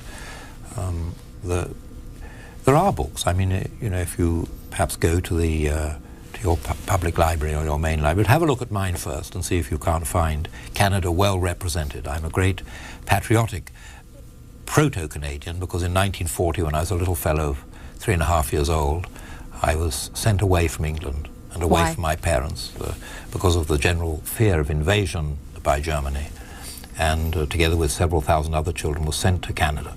Others came to the United States, but I went to Canada. So I learned to read and write in Canada, and I have a great affinity for Canada. I like the Canadians. Who did you live with? What was the... I lived with a family in Toronto who took me in, a Jewish family actually, Dr. and Mrs. Leisner, and they had a little girl, a little 2-year-old, younger than me, who's still alive and who I saw in Toronto 2 days ago, and I'll see in Toronto next week. We remain very close. It was remarkable. I mean, the children were brought over here, and then I found my first sort of connection with Churchill quite unexpectedly in the archives. He discovered in May 1944 that one of the great troop ships, the Mauritania, which had been converted into a troop ship, was crossing from New York to Liverpool, and already all the American troops for D-Day had arrived in England. So there were only going to be about 1,000 troops on it, and it took 6,000 or 7,000. So he sent a message, why not bring all the children back on the Mauritania and make sure there are enough extra lifeboats for them. So thoughtful, you see. So we were all rounded up, and I was put on a night train from Union Station, Toronto, to Grand Central Station. And my first memory of New York is I was then 7.5. I was a big boy. And all by yourself? Yes. At that point in time, we were all converge? funneled together. We were all met at Grand Central Station and walked through New York. It was a very hot day, and we went down to the docks and boarded this enormous ship. And of course then the shock was coming into Liverpool on this ship and seeing the bombed out shells of hundreds, thousands of houses in the Liverpool dock area. Very shocking for a child, though there was a worse shock to come, reaching London. And in those days they had Saturday morning cinema for children. And I was very excited because here I was in what for me was a new country, England. And we were all going to see all the kids in a crocodile to see Tom Sawyer. And we went through the street and we came to the cinema, and it had been hit in the night by a German rocket bomb. And there was this cinema in ruins and the great banner still flapping, the Tom Sawyer banner. And I remember thinking, this Hitler is a bad sort. Your parents ever talk about their decision to have you leave them at such a young age? I think it was terribly difficult for them. But, you know, first of all, there was the danger of the bombing, and then there was the danger of invasion. And the government had this scheme. They wanted 1 million children to be sent away. And unfortunately, the Germans started sinking the ships with the children. My convoy was attacked, and 5 of the 15 ships were sunk. And once they started sinking the ships with children on, then the government had to abandon the scheme. Do the feelings of those early days ever come into anything you write here? I think in my little book, In Search of Churchill, which was my personal journey, I think I tell the story there of going to Canada. And this is your story of covering, working with, and working on the documents and the biography of Right, I Winston have a Churchill. chapter about working with Randolph Churchill. I have my correspondence, how I track things down, people who helped me.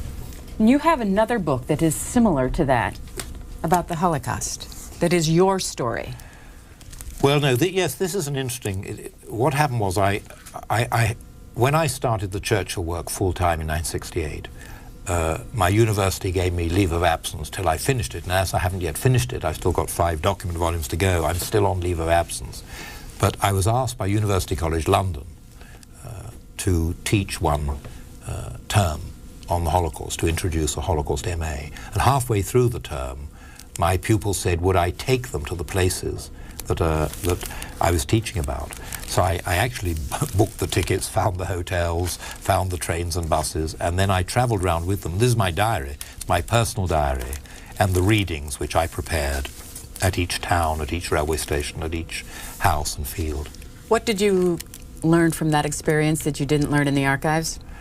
Well, I think first of all, I learned, I've always believed that location is tremendously important for historians, that you should try to get some feel of the places where things happen, the proximity of places to each other, the topography of the places. And I think one of the things which really struck me was the incredible beauty of the places where these terrifying things were taking place. You might think, that somehow Eastern Europe is just a flat bog with gravestones.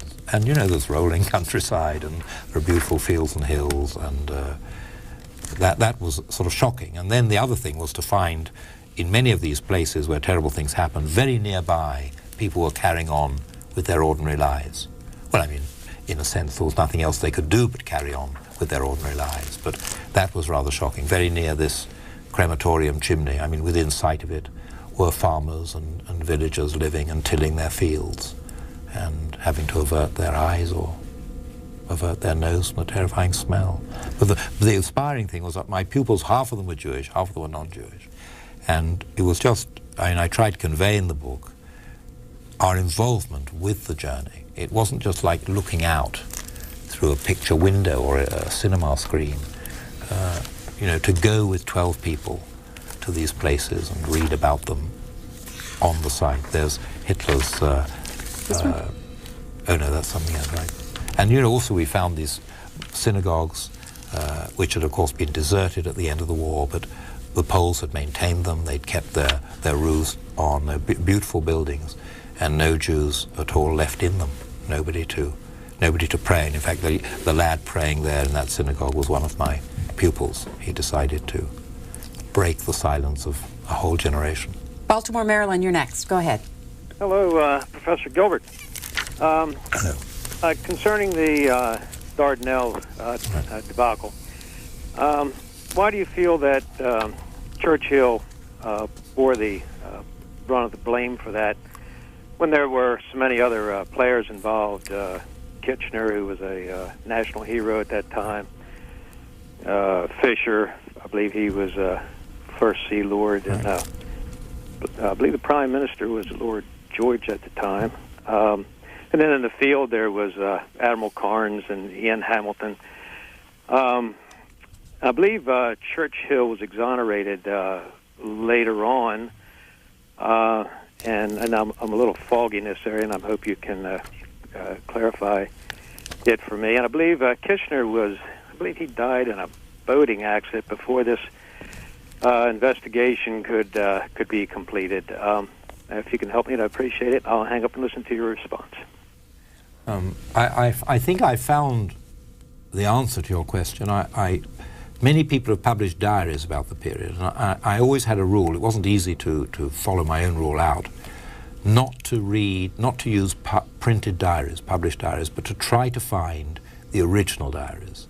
And there was one diary by the Secretary to the Cabinet of that time, and in the published diary he says when the Dardanelles becomes the issue how much he's against it. And that's what he published after the war. And I managed to get hold of his original diary, and there, it turned out that he not only was for it, but was for it before Churchill. He was pushing it before the cabinet before Churchill.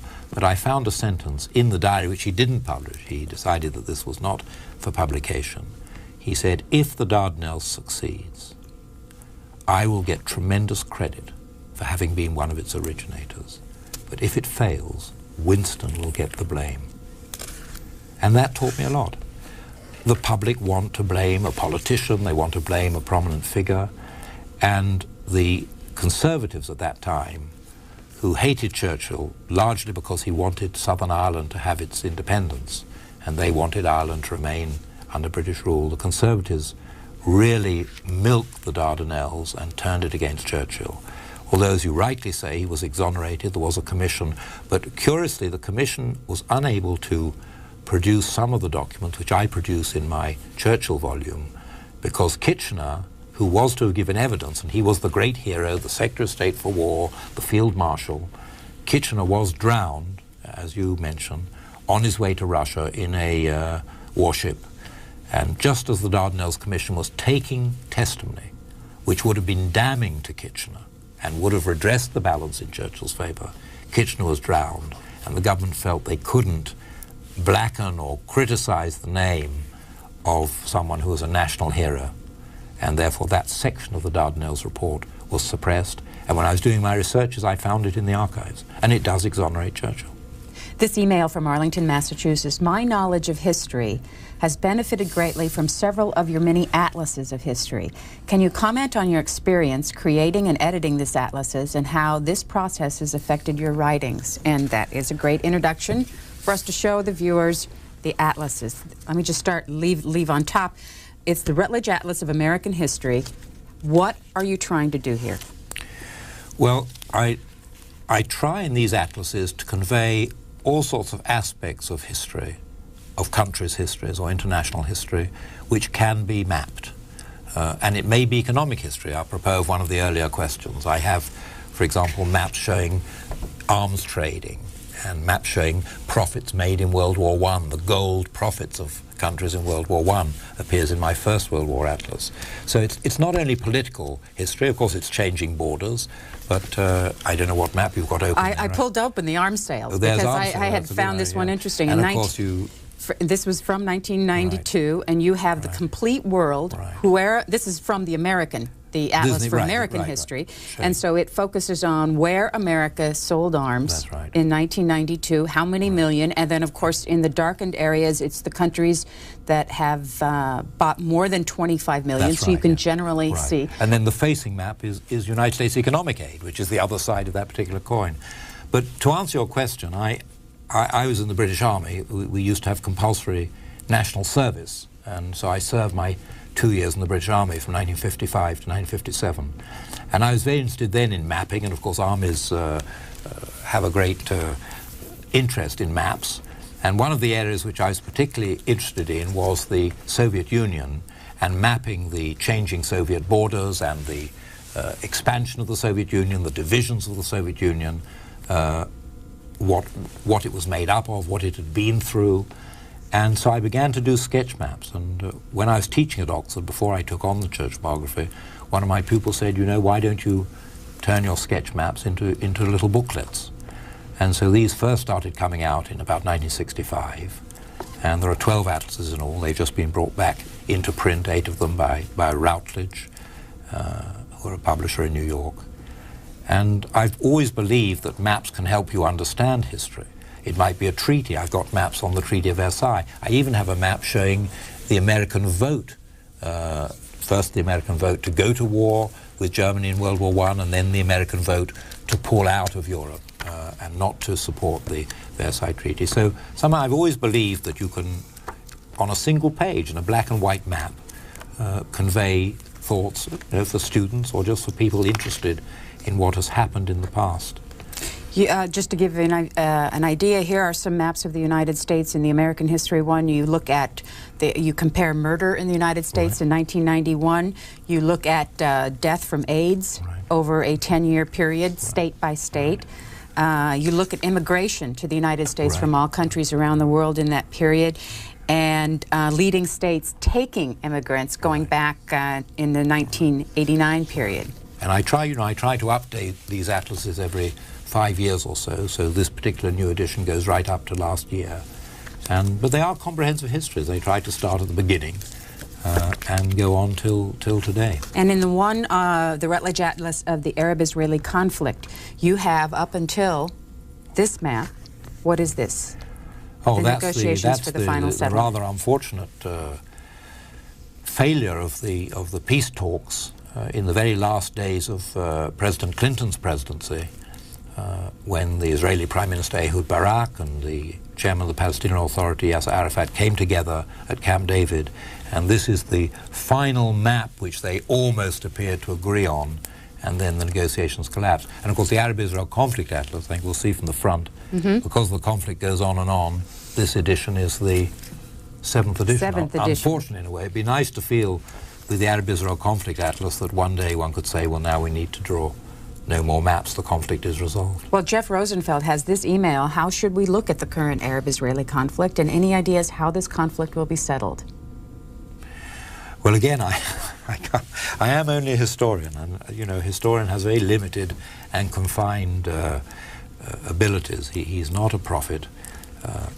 I often think of Churchill's remark, and he was a politician also, not really a prophet, and he was asked about something in the future, and he said, the future, though imminent, is obscure, and that is unfortunately the case. On the Arab-Israel conflict, I've no doubt that the conflict will be resolved. I was a great optimist at the time of the Oslo agreements. I was a great optimist at the time of the Camp David agreements, Camp David negotiations. My optimism, like that of many others, was clearly misplaced. But my feeling is that, clearly there will be two states. This two-state solution was first proposed by Britain in 1937 and unfortunately rejected by the Palestinian Arabs. It was proposed by the United Nations in 1947 and again tragically rejected by the Arabs. But it will come to pass. I believe that the roadmap, what's called the roadmap, which the United States and the European Union are supporting and President Bush is putting forward, that this roadmap, which is currently being discussed, will eventually be the way forward. But it seems historically so far every way forward has met an obstacle. But there must come a day when the way forward will work. And who knows, perhaps the current roadmap will be the one, because both sides are becoming exhausted by the conflict. And, you have to try to build a civil society which is not threatened by terror and not bewildered by uncertainty even as to where borders are to be. Queens, New York, hello. Hi. I wanted to know why Hitler, who was not German and did not have any of the physical so-called Aryan qualities, why was he so accepted as a leader of what he was not? What he himself was not. He was accepted as as a leader. It's quite a mystery. He spoke German with a slightly odd Austrian accent, not a particularly pleasant accent. As you say, he didn't look like an Aryan, whatever an Aryan is meant to look like. He certainly wasn't tall and blue-eyed and blonde with rippling muscles. But he had a charismatic appeal. He came to this people who were convinced that the world was treating them badly, that they'd been hard done by as a result of World War I. He spoke to them in an extraordinary, almost mystical way about how Germany would be revived. He was, as you say, an Austrian. He wasn't even a German. But then part of his appeal was that he argued that all Germans would be reunited, that Austria, which under the Treaty of Versailles could not be united with Germany and which had never been a part of Germany, he argued that Austria and Germany had one destiny and would be reunited. And somehow he created an excitement. And of course he never revealed, even in his book Mein Kampf, his book My Struggle, he never revealed the full extent of the evils which he was prepared to perpetrate. Have you ever considered doing a biography of Hitler? I've often thought about whether I could really be at ease writing a biography of someone whose story, though intensely interesting, and of course for any professional historian the dynamic of the story is almost irresistible, but whether I would really like to write about somebody with such a negative impact on the world. I've also thought about writing about Stalin. And I wouldn't rule it out, but I don't think that's the direction I'm going to go in. Bakersfield, California. Thank you. Mr. Gilbert, what can you tell us about Churchill's religious faith and philosophical outlook?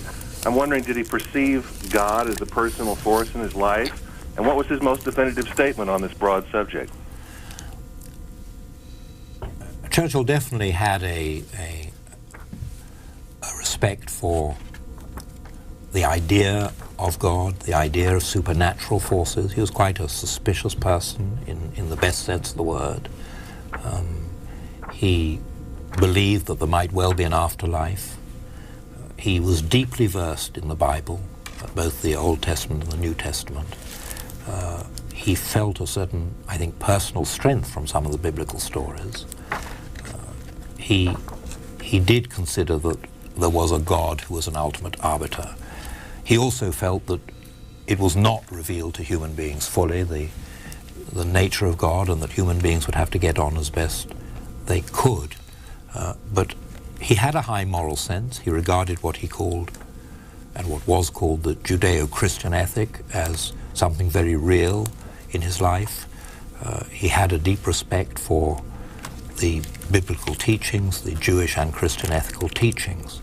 He wasn't a churchgoer. He used to say, I've been a buttress of the church, not the pillar. I've supported it from outside. But at moments of great stress and strain in his life, he definitely thought of God, and he thought of these supernatural and spiritual forces. This email from Bob Smith in Plymouth, Michigan says, in April 2002, Atlantic Monthly, Christopher Hitchens wrote that several crucial wartime broadcasts by Winston Churchill were not done by Churchill, but by an actor hired to impersonate him. Norman Shelley, who played Winnie the Pooh for the BBC's Children Hour, ventriloquized Churchill for history and fooled millions of listeners. Perhaps Churchill was too incapacitated by drink to deliver the speeches himself. Is this true? Well, it's in my book, which I will publish one day, of the 100 myths of Winston Churchill's life. This must be pretty high up on the list. I happen to have photographs of every speech he ever made of him making it, and there's no evidence whatsoever that an actor ever impersonated him. Sometimes when he broadcast the United States and the radio waves were not good, someone else would read it, but the broadcast would begin, this is Alvar Liddell reading Winston Churchill's latest speech. But he made every speech. As for being incapacitated for drink, he never was incapacitated from drink. He spoke in the House of Commons and in his cabinets and so on, always totally sober. So that's really another myth in my 100 myths about Winston Churchill. I did find one fascinating piece of evidence about one of his wartime speeches, which may be the origin of this myth that an actor read his speeches. And that is, I found a letter from one of his private staff to another member of his private staff who was out of London at that time of a Churchill broadcast. And the man writes to his friend, we had a lot of trouble with the Prime Minister's speech today because he insisted on speaking with the cigar in his mouth, and many people phoned in to say, has he had a heart attack? So he made his own speeches, and not only did he make them, but unlike some modern statesmen, he wrote all his own speeches, and that's really the important thing, the content of those speeches, which he not only made, but wrote and believed in the content. And I think that's why the British people and people in occupied Europe were inspired by Churchill's speeches, because they knew this was something which came from the heart. These were not words which had been prepared by a speechwriter. They were the words of this man, sometimes angry and sometimes inspirational and sometimes full of an incredible hope, which I don't think a speechwriter or an actor could have captured. Is there a myth about the cigars? You know, he put many more cigars in his mouth than he smoked.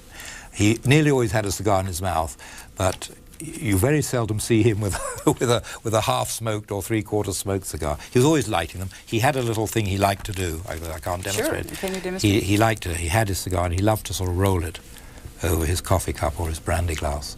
That was a little sort of habit which he had. But he liked cigars, but he very seldom smoked cigars down to the base. That one you'll find is probably long out. Yeah, quite good. Long unlit. Okay, next call, Washington, D.C. Go ahead. Yes, Mr. Gilbert, your work is truly magnificent. I was actually just reading the Holocaust this morning, and I've gained very much from it. I'm following up on your remarks about the money and the economic drives in the Holocaust. Right. And I just finished reading IBM and the Holocaust by Edward Black. And I haven't seen this information in any of the standard works. And I wondered, why does it take so long for some of this information to come to the fore? It's never been mentioned before. Well, it's also a tremendously important question that you ask, and it's one that's concerned me for many years, also in my Churchill work. Why does it take so long for something which is real and is discovered and is presented by a historian like Black? Why does it take so long for it to enter into the mainstream of historical writing? I don't understand it. A lot of the histories which are published every few days are so, what shall I say, old-fashioned. They take into account none of the new material over the past, not just few years, but sometimes over the past 2 or 3 decades. It's a terribly different question. I mean, one of the pioneering works on this economic aspect of the Holocaust, of the way in which the SS and the German military machinery used the wealth of the Jews for its own purpose. One of the pioneering works was a memoir by a survivor of Auschwitz called Rudi Verba. His book's called I Cannot Forgive, and I think it was written in the 60s. And Verba, who had escaped from Auschwitz to bring the news of the camp to the West, wrote very powerfully about this economic motif. But if you go to the general histories of the Holocaust or presentation of the Holocaust, very few of them will mention Verba's work, which is of incredible importance, of pioneering importance. And you'll even find people in universities, you'll mention him. You might say, since he's alive and lives in Vancouver, why don't you have him to come and lecture at your university? And they'll say, oh, who's he, and so on. So this is a good example of something which, you know, must be at least 30 years, more than 30 years, published and very much available if you want to get it. He's reprinted it several times. And yet the facts that he presents don't become an integral part of history. It's a mystery. It may be to do with the laziness of some writers. It may be to do with reluctance to take on board things which are slightly out of kilter with what we feel we know or what we feel ought to be the case. Next is Cleveland. Hello. Yes, I would like to preface my comment by saying that I am a great admirer of Winston Churchill. I think he saved the honor of the West by standing up to Hitler, but I've always been disturbed by his role in the area bombing of German cities. The most famous example was Dresden, and figures on casualties, civilian casualties in Germany, where I've seen them from 600,000 to 1 million. And the Anglican Church was disturbed by this during the war, and the Royal Air Force wasn't celebrated for it, and people like Arthur Harris, the Air Marshal, wasn't. And Churchill certainly had a role in this, and it is one aspect of his life that does disturb me quite a bit, and particularly in light of the fact that a lot of people question the military efficacy of this policy. Well, you know, that's, again, a central question in Churchill's life. I have addressed it in considerable detail in my work. If you have a chance to look at Churchill Alive or at the main volumes of the biography, volume 6 and 7 of the Churchill biography, you'll find there an extraordinary story, and a very true story, of how the area bombing of Germany, culminating in the killing of some 42,000 Germans in Hamburg, was essentially a policy devised at the request of Joseph Stalin, which both Churchill and Roosevelt really could not resist, because Stalin was demanding what was called a second front. He was demanding that the Allies land in Northern Europe. the Allies felt, the chiefs of staff felt they could not do it until 1944. They needed at least 1 million men in England trained and ready to go, and 44 was by far the earliest.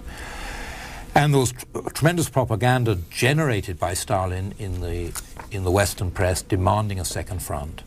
And Stalin then said, look, if you can't do it, you must at least bomb the German cities. And it wasn't totally without its effect on forcing German fighters and German defenses back from the Eastern Front. It undoubtedly helped Stalin in the East that this took place. But when it reached the height which it did in 42, Churchill was among many people who opposed it and stopped it, and then strategic bombing became the sole bombing.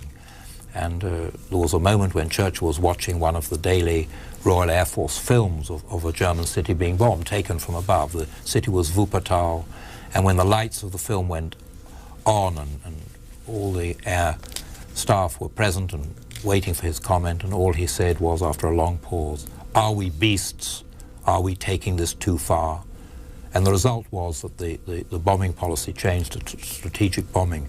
And this was only once breached, and it was breached when Stalin informed the British and Americans that the Germans were gaining the advantage in eastern Silesia, and urged the British and Americans to bomb the city of Dresden to prevent massive German reinforcements, panzer divisions which were on their way through Dresden to the Eastern Front, who could have inflicted a serious defeat on the Russian forces there.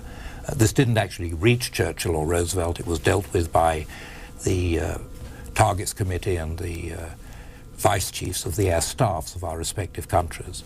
But the bombing of Dresden was entirely a Soviet request, dealt with at a relatively middle level, as all bombing requests were, by Targets Committee. And when Churchill learnt of what had happened in Dresden, which he did about 2 weeks later as a result of a report in a Swiss newspaper, he wrote a furious, he was very angry, a furious minute saying, "Why was this done? I gave orders that this sort of terror bombing should cease." And it was then that the air staff explained to him that it had nothing to do with terror bombing, it was a Soviet request. The British and Americans had been asked, as a matter of urgency, to help the Soviets out, and had done what they were asked to do. Ambler, Pennsylvania. Yes, Mr. Gilbert, I wonder if you're familiar with the Arthur Ziegelbaum affair. Arthur Ziegelbaum was a member of the Jewish Labor Bund, which was the Social Democratic Party in Poland, and he was in the Warsaw Ghetto, and he was smuggled out to London, I believe 42 or 43, to present the case to Winston Churchill to aid the uprising in the ghetto. And he was not even given the opportunity to meet with Winston Churchill. And out of protest, and out of the only avenue open to him to voice his case was to commit suicide. This addresses the point that kind of is related to what your last speaker said, that with all these bombs falling on Dresden and on Hamburg, not a single one, not so much as a hand grenade, landed in the Warsaw Ghetto. Well, it's not really right what you're saying. Ziegelbaum and Schwarzbart were the two Jewish members of the Polish government in exile, and at the time of the Jewish uprising, the Warsaw Ghetto uprising in April 1943, they did approach the British government, not actually the British government, but the Polish government in exile in London. Ziegelbaum never approached or wanted to approach Churchill. What they tried to do, and were partly successful in doing, was to persuade the Polish government in exile, which was based in London, to instruct its forces in Warsaw.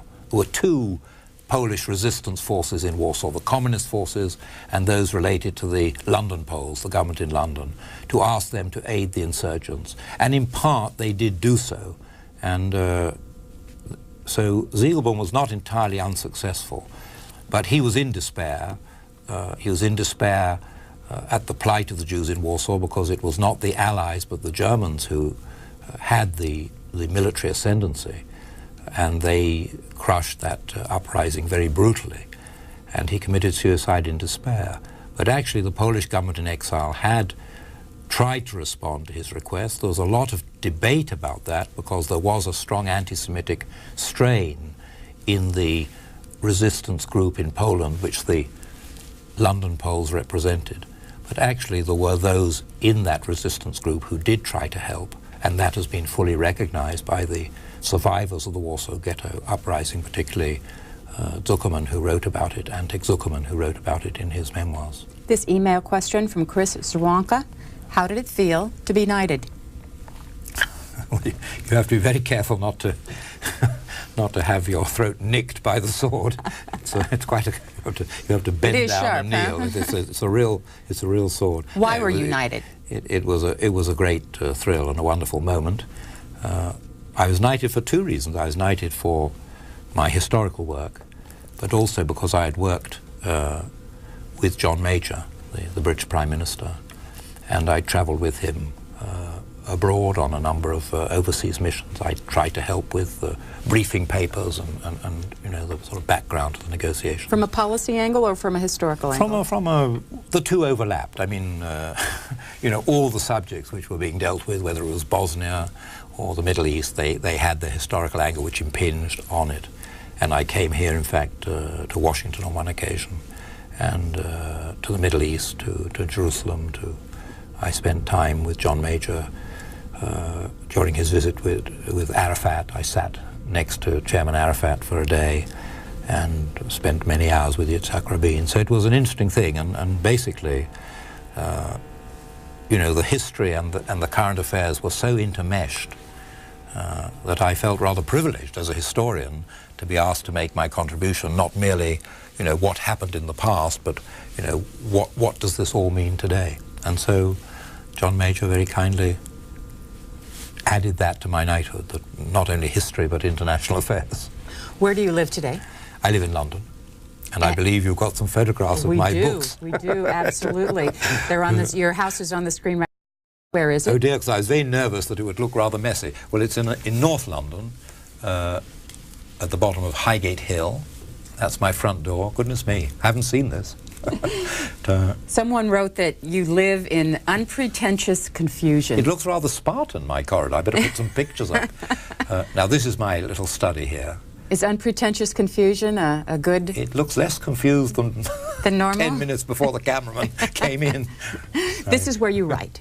This is where I write. That's my computer screen, but I've also write in pen and ink. I've got always a bottle of ink and some pens there. I think we have a picture of that later on too. What do you try to do with this room to make it an area where you can write? Well, I've got 3 floors, and this is my writing floor. The next floor is my archive floor, and the top floor is where I do my indexing and my maps and so on. And that's just my clock, which has a very nice ding, which reminds me that another half hour has gone by. Sometimes I turn the ding off because I don't like that. What about that writing in pen and ink? How long have you been doing that? That's a nice pot that Lady Churchill gave me. And there's some of my children displayed. You have 3? 3, yes.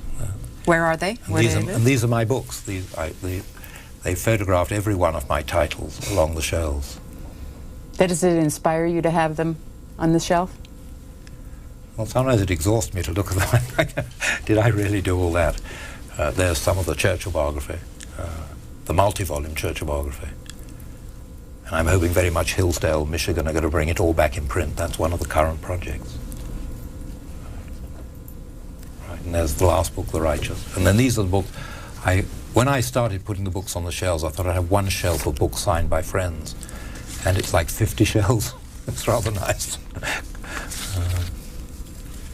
Do you spend most of your time in London? Well, you know, archival work involves a lot of travel. But I only write in London. I've never managed a sort of laptop-y, sort of hotel travel writing. I ought to do it, but I can only really write when I'm back there. With particularly the reference books, you know, the ability to look up, you know, people's dates, people's correct names, positions people held. That's my desk again. This paper. There's some little Churchill artifacts. Would one find a lot of Churchill artifacts? Not many, no. I'm not... those are sort of American bulldogs, so they're not really Churchill artifacts. I saw some pictures of Churchill in some of your books. And that's rather nice. That was brought to me by the sculptor Oscar Neymon It's a maquette which he did for a great bronze, which is at near Chartwell at Westerham. But it's just a little heavy and rather chipped artifact at the moment. When, just to go back to the question of the bulldogs, though, I saw a picture in some of your books of Rufus. Yes. Who is Rufus? Who Rufus was a poodle. He was a poodle. A poodle? Poodle, yes. Winston Churchill had a poodle? Oh, yeah. Is that like one of the major misconceptions that the English bulldog was his real dog? Well, I did find a letter which he wrote to his father when he was 10 years old, and he said he decided to sell his bicycle in order to buy a bulldog. So obviously there was a connection even with the young Churchill bulldogs. But no, he had poodles. He liked poodles and pugs. You know, Churchill was a versatile man, and you know, there's like one champagne company now which says he always drank their champagne, and he did drink their champagne, but he would drink good champagnes from all the champagne producers. But everybody's trying to say he only smoked our cigars, only drank my champagne, and similarly they may say he only had bulldogs, but Rufus was a very favorite poodle. Waikiki, Hawaii. Yes, aloha. Hello. Good morning. I just would like Mr. Gilbert to comment on the relationship between Churchill and Ireland, the Irish people. And also, could he talk about Churchill's wit and sense of humor? For some reason, maybe I'm the only one, he reminds me of Benjamin Franklin or something. I don't know. Thank you. Mean no, by that you mean no sense of humor? I'm sorry, he's already gone. Maybe I'm... The sense of humor. Yes. The Irish story is brilliant because I've always felt it was Churchill's greatest strength that he, although he was a conservative as a young man, and the Conservatives were determined to retain the unity of Ireland, to make sure that Britain would rule the whole of Ireland, Churchill, from his late 30s, came to the conclusion that Ireland ought to be independent. And I've no doubt that his most important set of speeches in the House of Commons until World War II were the speeches he made in 1921 and 1922 to persuade a basically hostile House of Commons that Ireland had to be independent, that Southern Ireland had to be given its immediate independence, and that Northern Ireland, the counties of Ulster, would have eventually to become a part of a united Ireland. And it's interesting that both John Major and Tony Blair, John Major through the Downing Street Declaration and Tony Blair through the Good Friday Agreement, essentially have moved forward from the Churchill's legislation, which established Southern Ireland as an independent state. They've moved forward to the concept of an eventually united Ireland, which was at the preamble of Churchill's legislation. He was hated by the Conservatives for that. It led really to terrible problems for him politically, but he believed that the Irish had the right to govern themselves, just as ironically he believed the Indians had the right to govern themselves, but he didn't think it was being done in the right way by the governments of the 1930s. He wanted to find a way in which India could remain united and not break up into India and Pakistan, and then govern itself. We are 2 hours into our 3-hour conversation with Martin Gilbert. We're going to be back in just a few moments with more of your calls and questions. We're going to be talking about his first book, The Appeasers, which is now this year 40 years old. We'll be back in just a few moments to continue. In Depth with Martin Gilbert will continue in a moment.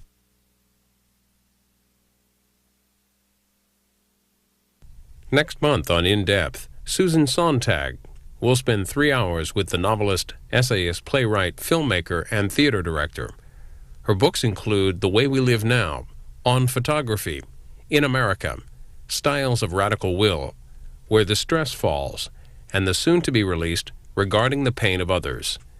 Join us Sunday, March 2nd, live at noon Eastern, as we go in depth with Susan Sontag. And now for this week's 10 best-selling nonfiction books from the New York Times. After premiering on the list last week, radio talk show host Michael Savage jumps to number 1 this week with The Savage Nation. Next, former White House speechwriter David Frum describes the first year of the Bush administration in The Right Man. Author Poe Bronson explores the search for personal fulfillment in number 3, What Should I Do with My Life? And that's followed by number 4, Leadership, by former New York City Mayor Rudolph Giuliani. Bush at War, journalist Bob Woodward's behind-the-scenes look at the White House response to 9/11, is number 5. 6th is Portrait of a Killer. Crime novelist Patricia Cornwell deduces that artist Walter Sickert is the infamous Jack the Ripper. Stupid White Men by author and filmmaker Michael Moore is number 7. Maintaining its position at number 8 is 1421. Former British submarine commander Gavin Menzies alleges that the Chinese discovered and colonized America before Columbus. The Conquerors by historian Michael Beschloss is number 9.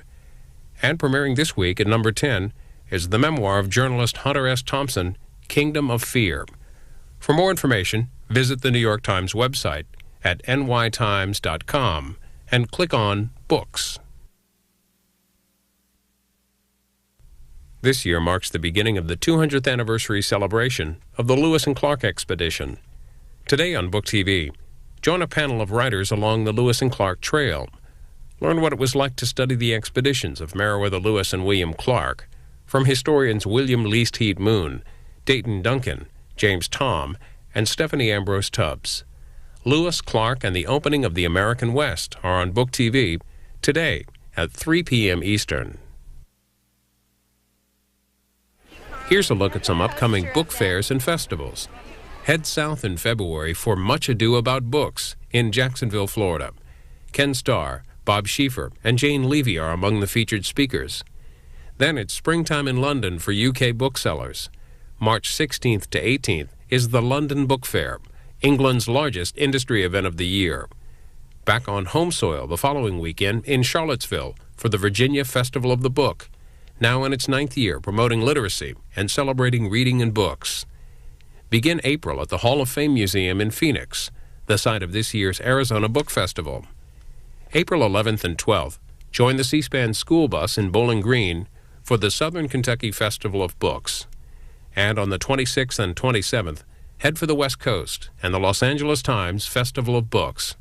This 8th annual event will feature Mitch Albom, Anne Louise Bardock, Poe Bronson, Jane Smiley, and many others. Please let us know about book fairs and festivals in your area, and we'll add them to our list. Email us at booktv@cspan.org. The National Book Critics Circle is an organization of professional book reviewers and book review editors. Here, in no particular order, are their nominees for Best Biography or Autobiography. Charles Darwin, The Power of Place, by Janet Brown, focuses on the second half of the naturalist's life, including the controversy surrounding his evolutionary theories. The Master of the Senate is the third installment of Robert Caro's multi-volume biography of Lyndon Johnson. It chronicles Johnson's 12 years in the U.S. Senate. The Last American Man, by novelist and journalist Elizabeth Gilbert, relates the story of Eustace Conway, who spent the last 20 years in the Appalachian Mountains, living off the land. Benjamin Franklin, by historian Edmund Morgan, depicts the life of the 18th century inventor, author, and statesman. And The History of the Carter Family is profiled by Mark Swanitzer, with Charles Hirschberg in Will You Miss Me When I'm Gone? The Carter Family and Their Legacy in American Music. The finalists in the area of general nonfiction include War is a Force That Gives Us Meaning. It's foreign correspondent Chris Hedges' examination of humanity's fascination with combat. William Longawisha recounts the post-September 11th cleanup of Ground Zero in American Ground, Unbuilding the World Trade Center. Samantha Power examines the United States response to 20th century acts of genocide in A Problem from Hell. Richard Rodriguez reflects on Hispanic life in America in his memoir, Brown.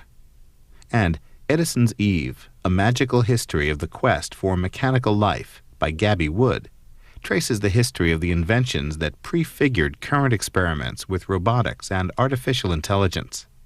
Winners of the National Book Critics Circle Awards will be announced in late February. For more information, visit their website at bookcritics.org. In Depth with Martin Gilbert continues.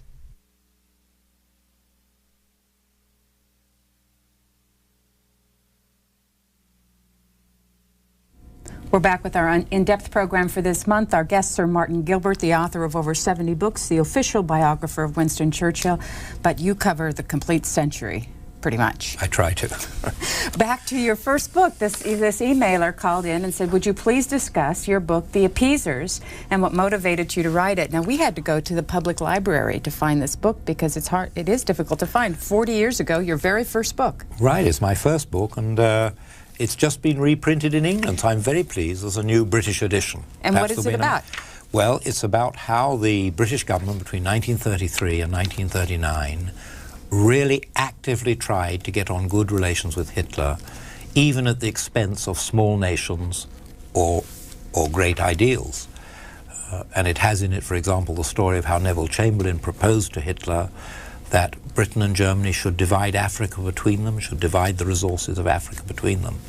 And it was this which really created my interest in Churchill, because he seemed to be almost the only voice opposed to that. There were others, but he was really sometimes only alone. Once, when he wanted the Parliament to debate an aspect of the danger from Hitler, he appealed for 50 members of Parliament to join him in the lobby out of 650, and only 2 others joined him. So he was alone. So that, of course, led me into Churchill. But I wrote this, fun enough, I had a pupil, my very first pupil, who was called Richard Gott, and is still alive and is a good personal friend. He and I wrote the book together. So first pupil, first book. And I've never co-authored a book before, but it was great fun to do it. We each took different areas. And it was 1963, and we were able to talk to almost all the people whose story we told in the book, and not only get their recollections, which might have been a little faulty or fudged up, but they would open their drawer, open their desk, and say, well, I did keep a diary at the time, would you like the diary, and so on. So it was my first really understanding that oral history doesn't only mean the memory of the person you're talking to, but the things they've kept, the things they've collected, and also their contacts.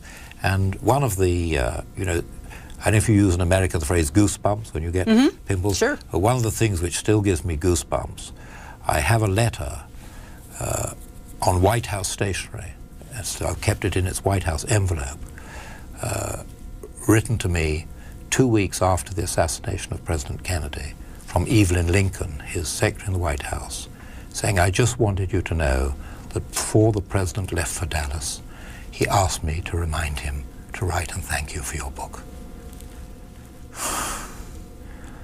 And that was The Appeasers.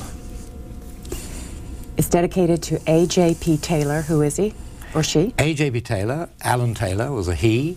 He was a very controversial British historian who feuded, funnily enough, constantly with Hugh Trevor Roper, who died the other day, and who got the professorship which Taylor craved. And Taylor said to me in one of our tutorials when I was studying with him in 1959, 1960, he said, don't waste your time writing modern history. There is nothing new to learn. And the moment he said that, I thought, Gilbert, go for it. Rather like Churchill's father saying you're stupid, and Churchill spending the rest of his life proving he wasn't stupid. So I've spent the rest of my life proving that there is more to write. Fort Lee, New Jersey, you're next. Yes, Professor, I wanted to ask you, was it a Protestant crusade that was brought about by England and the United States during World War II to crush fascism and Nazism and more or less neutralize the Catholic Church's power? I wouldn't say that, actually. It certainly had a Christian element in it. It certainly had a high moral content. But actually Catholics played a considerable part, for example, in Britain in the war effort. There was no discrimination against Catholics. I mean, Catholics flew as pilots alongside Protestant pilots and indeed Jewish pilots and pilots of no denomination. And one of Churchill's very closest advisors, Desmond Morton, who really was his chief advisor on all matters relating to intelligence and also to governments in exile, was a Catholic and quite a distinguished Catholic. San Diego, California. Good morning. I don't know if I should address you as Sir Gilbert or Professor Gilbert. What is the correct address for you? now that I didn't know you had been knighted. You can call me Martin if you like, from San Diego, where I've just been teaching for 2 months. But it is Sir Martin. Sir Martin, right. Sir Martin, I think, would be the official part. Actually, you were talking about your reluctance to write about Stalin and Hitler because of how evil they were, and something that I've constantly thought is how fortunate the world was that the two of them were matched up against each other at the same time. How, from your point of view, from your research, would Russia had survived without Stalin, as stubborn as he was? And the other question I had for you: what out of Franklin Roosevelt, Churchill, and Stalin, what were their shining moments that maybe gave you goosebumps when you went over their histories, their shining moments individually? Well, on the Russian question, I think there was a sort of question about Russian survival, and what was an alternative to Hitler invading the Soviet Union in 1941 was the Soviet Union joining the Western Allies in 1939 to deter Hitler from aggression. And we now know from the Russian archives that all the efforts by the British and French governments to draw the Soviet Union in were regarded by Stalin as a deception, as a trickery to embroil him with Germany. And they were not. They were a desperate attempt to try to protect these other countries from Germany.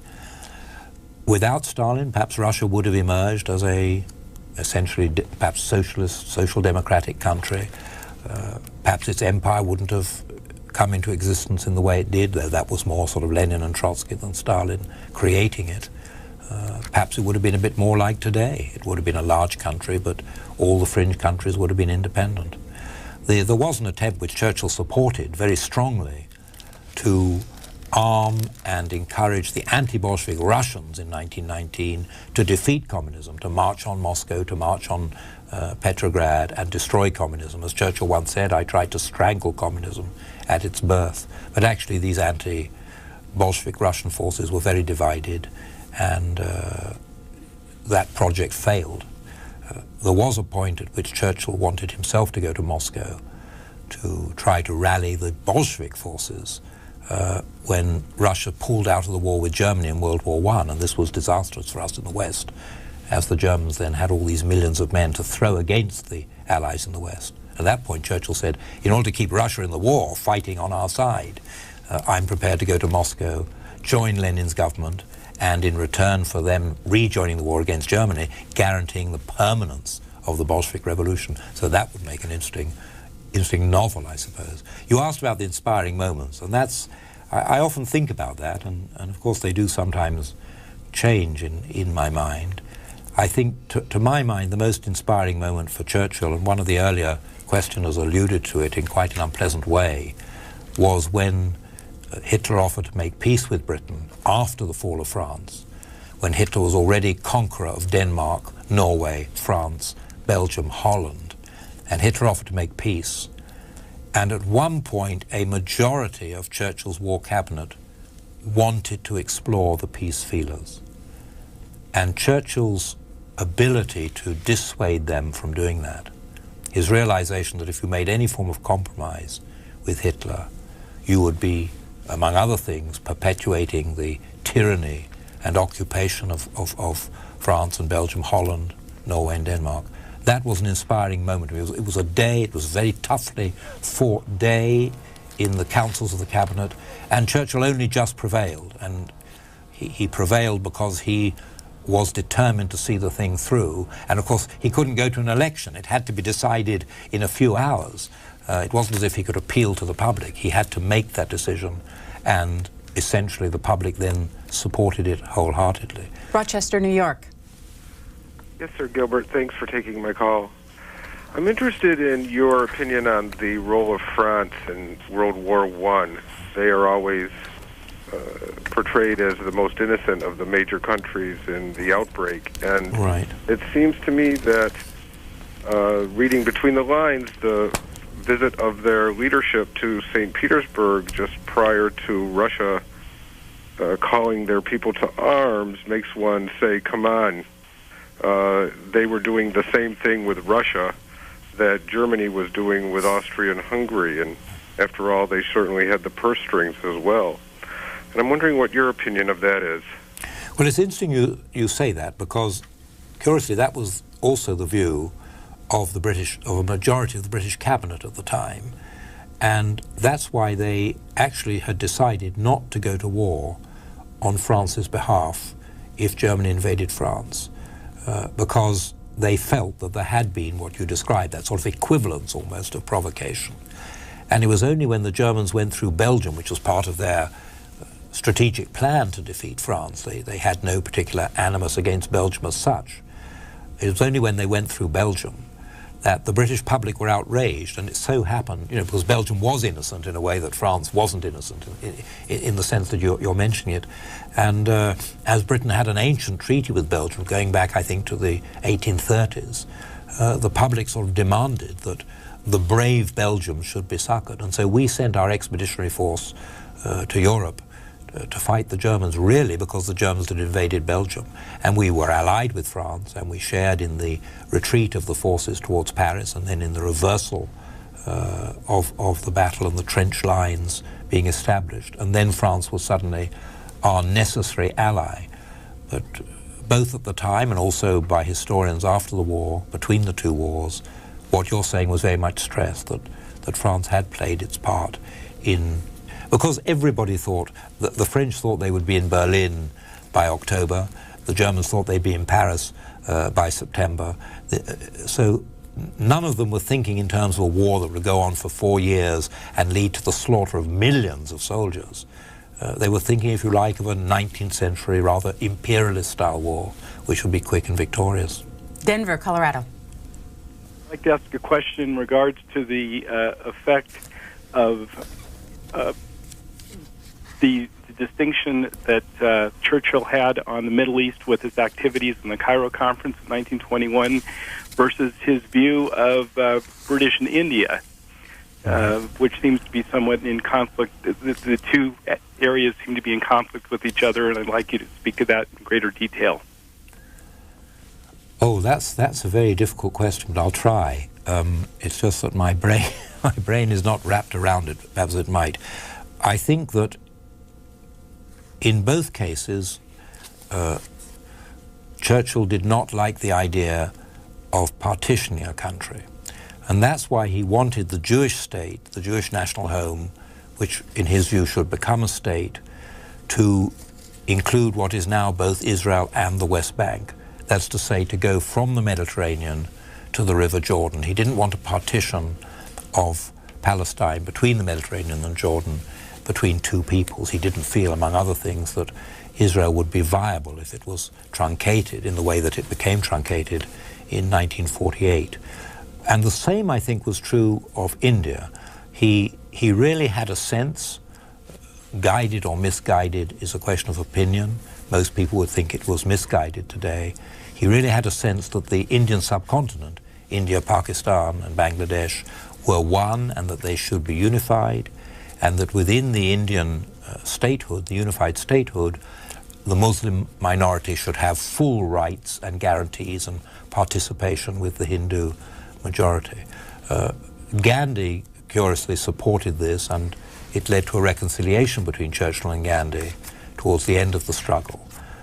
But Nehru and also the leader of the Muslims, Muhammad Ali Jinnah, both wanted their own, if you like, exclusive state, although of course in India there are more Muslims than in Pakistan today, but they are part of the Indian Republic. So I think Churchill was consistent. He didn't like the idea of fragmentation, although the scales of these two were enormously different. And in the case of the Jews in Palestine, he believed that they should have a territorial state which would be large enough. When the Jewish leaders accepted partition in 1937, Churchill was willing to accept it because the Jewish leaders wanted it, but the leader of the Jewish revisionists, Vladimir Jabotinsky, went to see him and persuaded him not to agree to any partition of Palestine between the Mediterranean and Jordan. Harrisburg, Pennsylvania. Yes, hello, Mr. Gilbert. Hello. I greatly appreciate your contribution to historical work in the 20th century. And my question is, if, as you had said earlier, the Germans were not collectively guilty for the Holocaust, I hope I'm quoting you correctly, I would be interested to know if there was anything particularly distinctive about the German people or its character as opposed to other European nations at that time that made it particularly apt in carrying out the Holocaust on the scale that it did. Well, you did quote me correctly. I don't believe there's such a thing in collective guilt. And indeed, I don't really believe that there are such things as national characteristics on the lines of, some nations are more capable of murdering than others. I think one of the things without which the Holocaust could not have taken place, and I've written about this in my History of the Holocaust and also in my book, The Righteous, my new book, one of the things which alone made it possible was the collaboration and support of people from many nations. Now, the fact that there was a Latvian SS and a Ukrainian SS and a Bosnian SS, and that the Slovaks participated terribly in the deportations, doesn't mean that Latvians and Ukrainians and Slovaks and Bosnians are collectively guilty. It can often be quite a small majority, and I think the basic understanding is of, and in my Atlas of the Holocaust I tried to show this, that Europe was under German domination, under the domination of a Gestapo system, a tyrannical system. Certainly millions of Germans suffered under that system. The concentration camps initially were filled primarily with Germans, with German liberals, German communists, German trade unionists. There were other victims who were Germans, German homosexuals, for example, German Jehovah's Witnesses. So they, of course, the German victims, can't be collectively guilty for the perpetration of crimes by other Germans. Collaboration made it possible in many countries, the collaboration of a minority of people, but nevertheless collaboration of other nationalities, other groups, made it possible for this thing to spread so widely and terrifyingly. An email from Tom O'Neill. Does the UK have the same fascination for Hitler and the Nazis as here in the USA? I think the answer, sadly, is yes. Though I believe that books about cats sell even better than books about Hitler in Britain. And your point? It's a fascination. I mean, I think evil always fascinates us. In my book, The Righteous, in this new book, I try to address the question. I also have my opinions, unlike the views of the reviewer you quoted. I also express my opinions that for some reason, evil fascinates us, and goodness leaves us gasping. This is a book about entirely good people, and it's astonishing that we should be so surprised to find that there are these good people.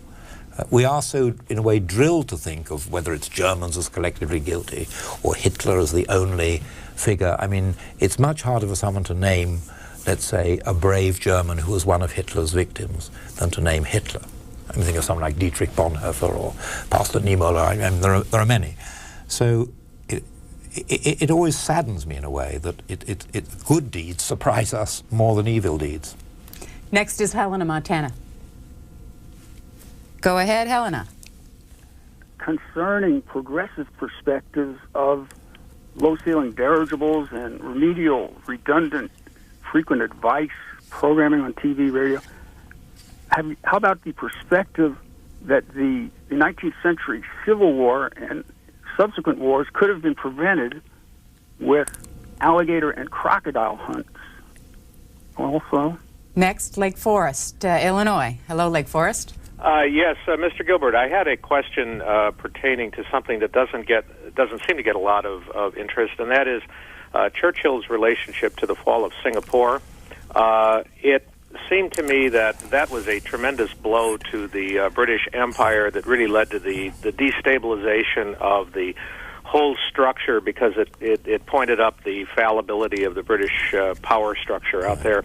And there were two aspects of it. One, Churchill seemed genuinely astonished and surprised at the weakness of the garrison and its performance under Percival, and appeared to be very outraged by it on things that I've read.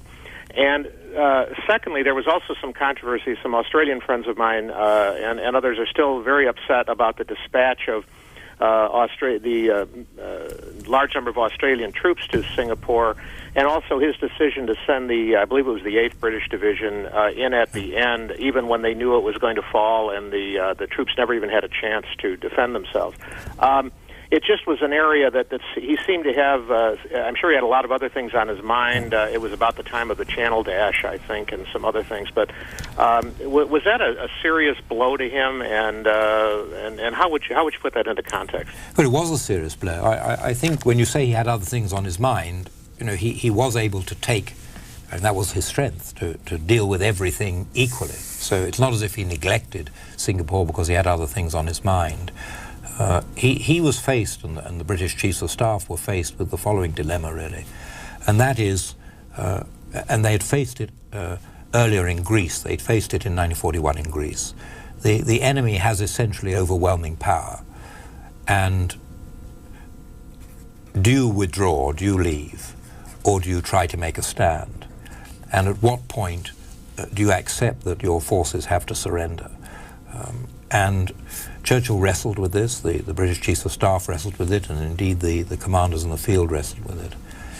And there's no doubt that the Japanese were able, by a series of brilliant maneuvers, to come down the peninsula and to approach Singapore from the land side in a way which had not been anticipated by any of the military planners.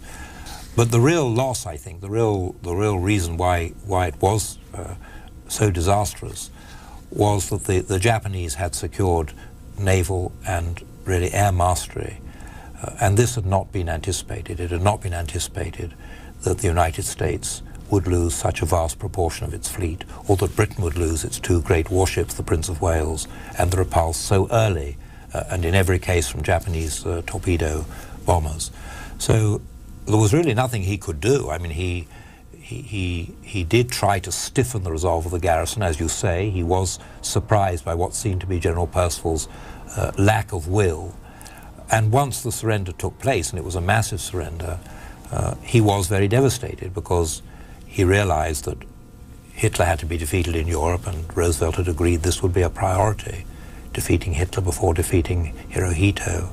And yet, there was going to be a massive loss of British imperial possessions, British colonial possessions, British wealth, British resources, which were essentially never recovered. I mean, you're right, it was the beginning of the end of the British imperial control in the Far East. Carmel, California.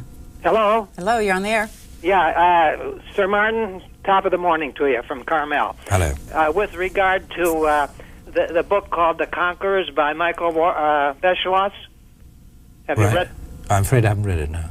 Well, a great deal of that is about Morgenthau, the Secretary of the Treasury, who traveled with Roosevelt to meet Churchill, and to advocate, it seems from this book, of the so-called Morgenthau Plan about the disposition of the Ruhr. That is correct, yes. In post-Germany. My question to you, sir, is what can you tell us, if anything, about how Churchill may have affected by Morgenthau's presence in the meetings? Well, Churchill was very shocked by the Morgenthau Plan.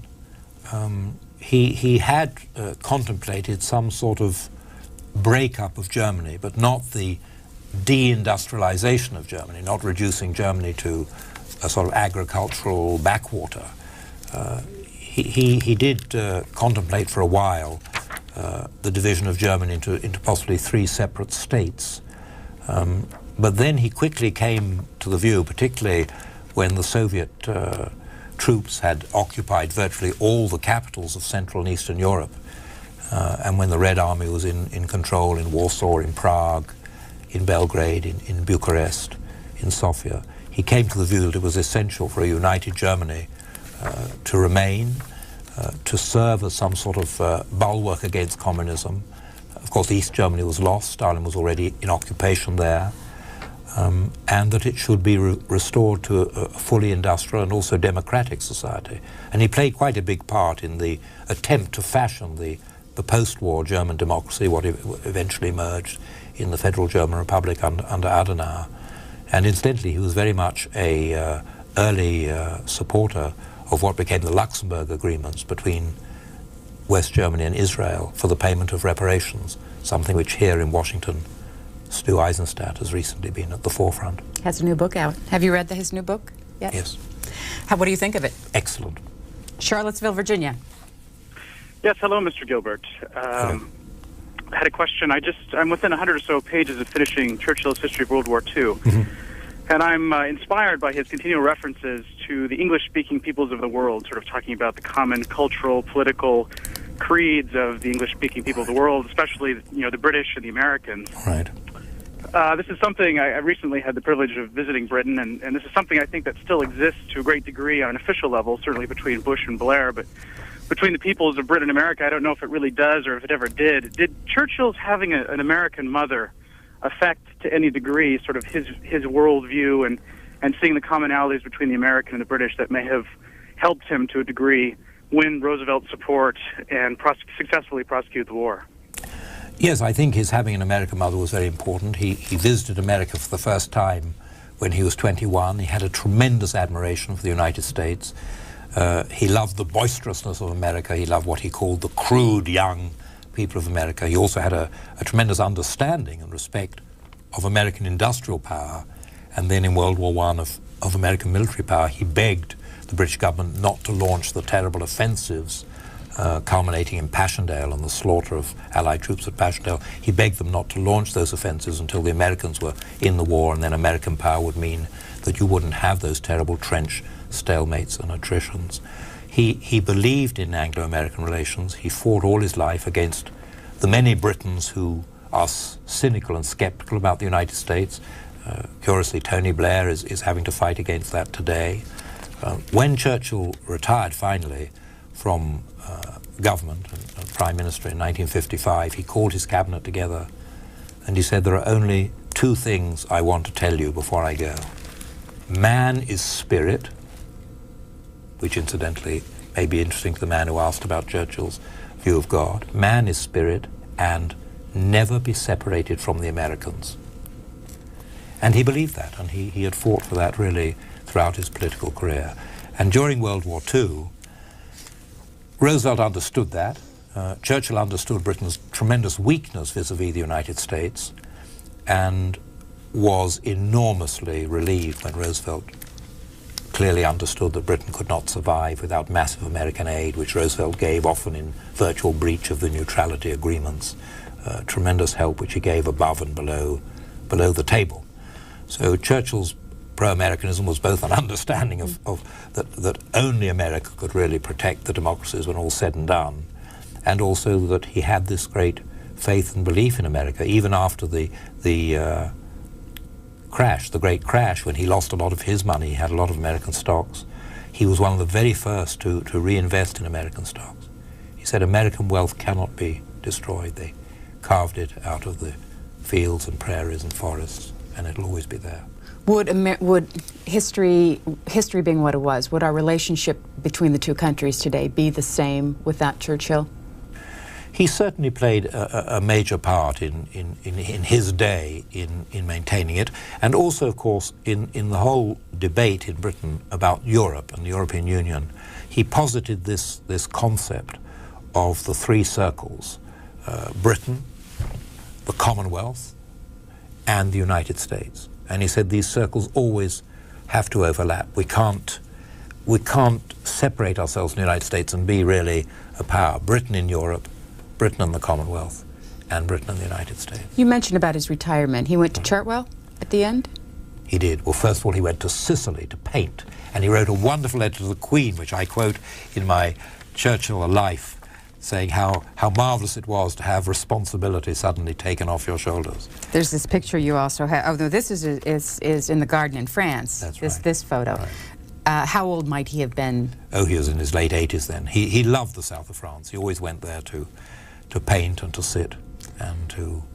He loved painting, of course. He painted, he loved colors, he loved getting away from the focus of problems by focusing on the canvas. That was his relief. Do those paintings still exist? Oh yes, they're everywhere. I once went, I don't know if any of our callers are from Kansas City, if we've had any, but I once went to Kansas City and saw the largest collection of Churchill paintings west of the Mississippi, and there were 4. And they all belonged to Jesse Hall of Hallmark, who was still alive. He showed them to me. But no, he painted hundreds of canvases, and he often gave them to his friends.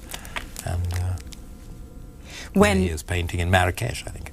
This, of course, then he died 2 years after, for instance, the assassination of JFK, which may surprise some people. Did he talk about any of these things? I mean, there was a space program already underway by the time of his death? Now, what he talked about, he was aware of all these things. He was worried about proliferation of atomic power. I mean, it's interesting now because we're talking about weapons of mass destruction, by which we mean, among others, nuclear weapons. And he was very worried about the... He tried to work out some way which he thought could be done through Soviet, American, British summits. He invented the word summit. He was the one who coined the word summit for what we now call summits. That there had to be, these 3 powers had to get together, and basically Washington and Moscow had to find common ground, or there would be nuclear disaster. And one of the questions asked about bombing and these terrible bombings in the Second World War, and of course Britain was bombed initially massively by the Germans before we dropped a single bomb on Germany. But he once said to a friend who said, looking back over the 20th century, is there anything you wish hadn't happened? And he said, yes, I wish man had never learned to fly. Next call, Oakland, California. Yes.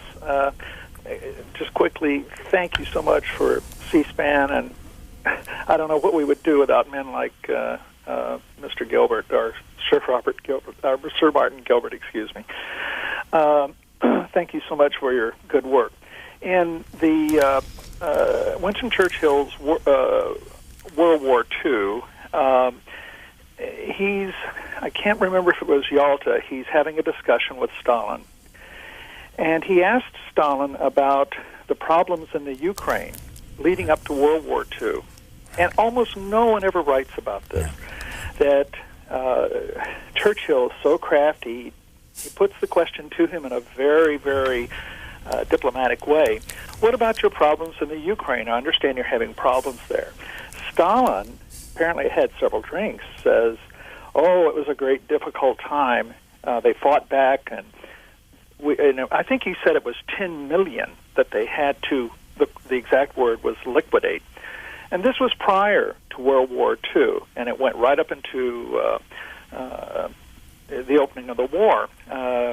Do you have any more information on that? Because that was just an incredible piece of information that I almost never hear anyone mention anything about. And we hear about the Jewish Holocaust, but not the slaughter that went on even before World War II. Thank you so much for your great work. Thank you. Well, Churchill was interested in Ukraine. He had been involved initially in that very short-lived period of Ukrainian independence after World War I. And he was then British Secretary of State for War.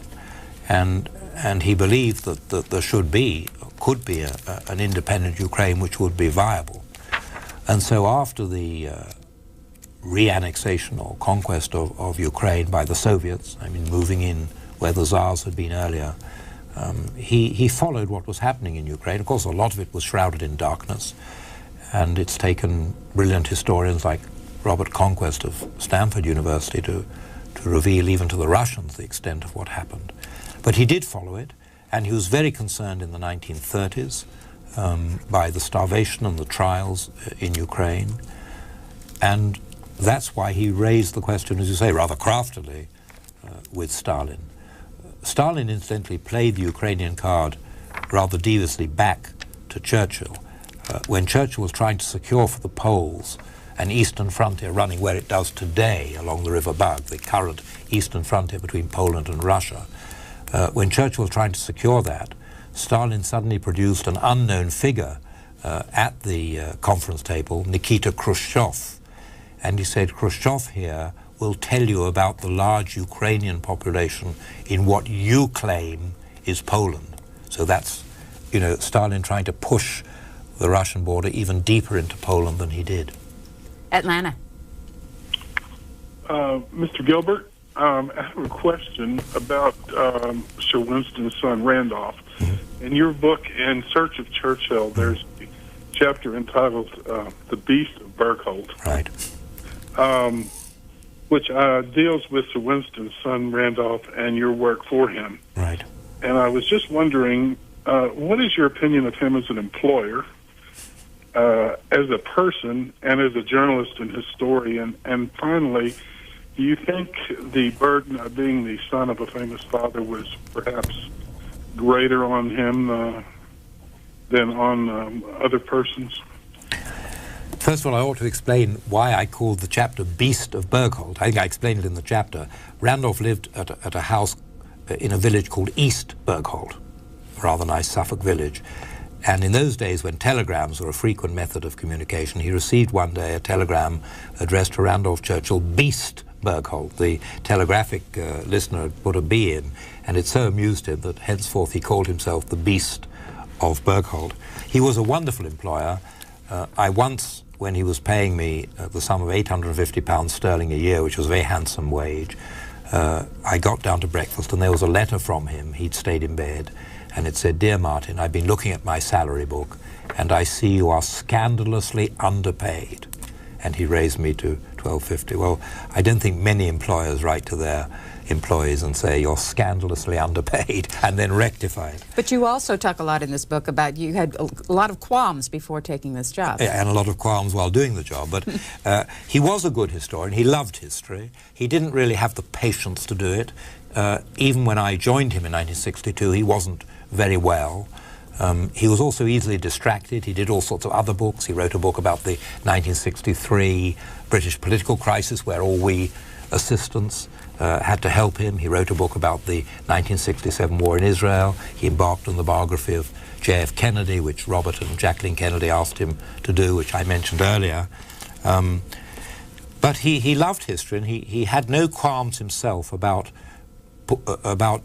publishing negative things about his father. He didn't want it to be a whitewash. And your last question, which is, you know, in a way the most important and difficult to answer, about whether he was overshadowed by his father, actually he and his father got on extremely well. They often quarreled, but they had an intimacy which I've not seen, and I've known some political figures and their children. I've not seen in other political figures and their sons.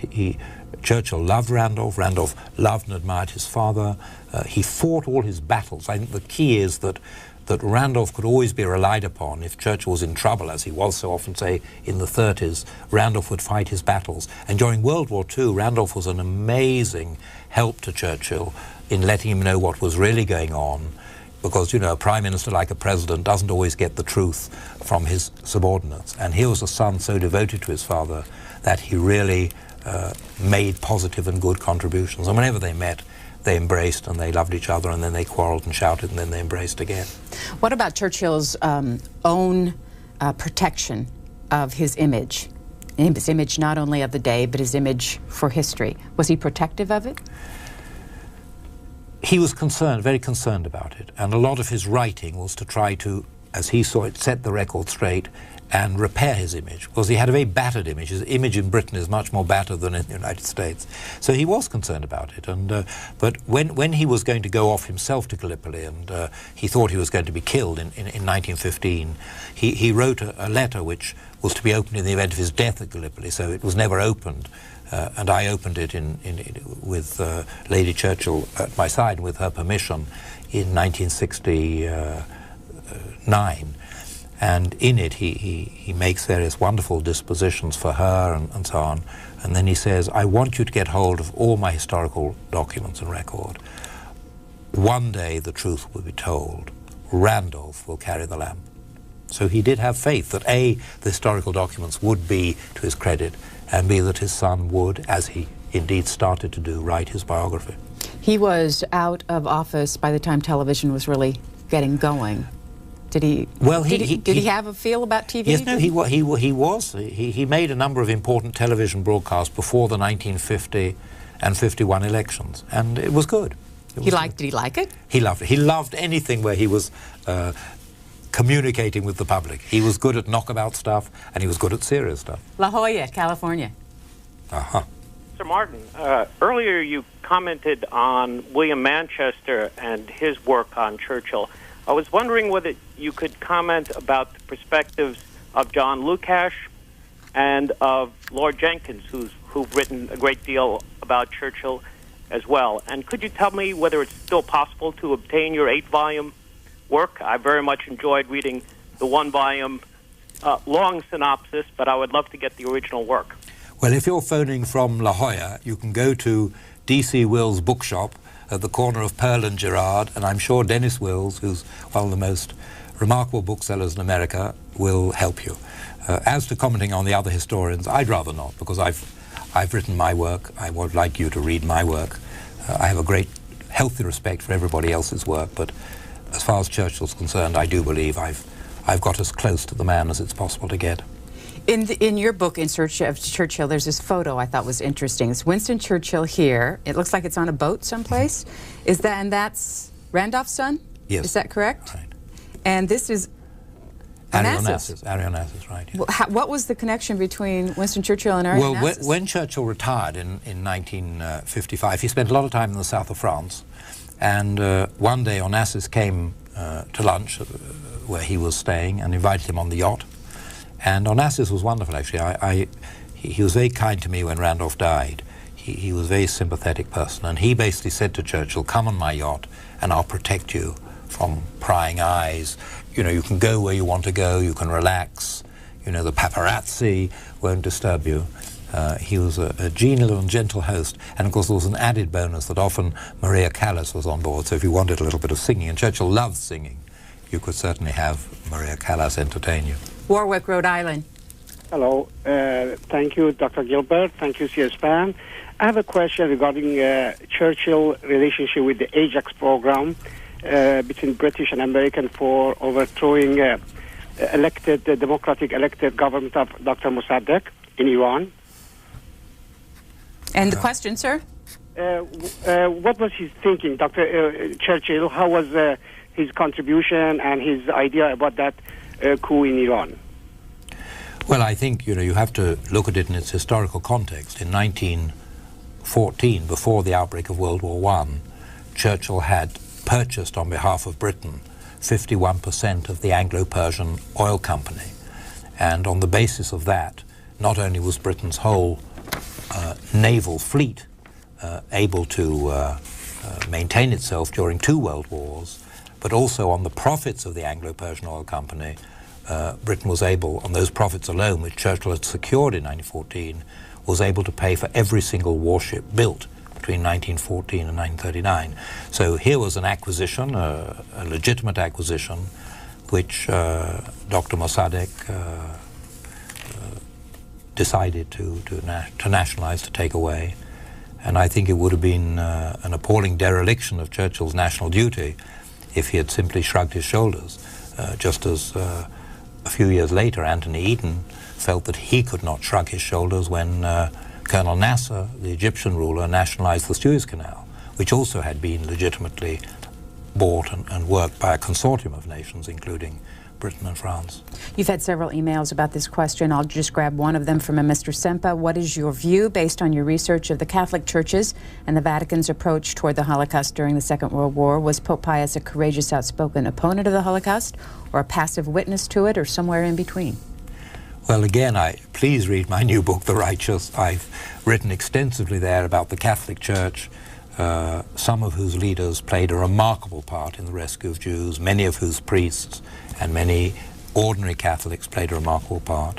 The Pope himself was denounced by Dr. Goebbels for having taken the side of the Jews in his Christmas message in December 1942, where he criticized racism.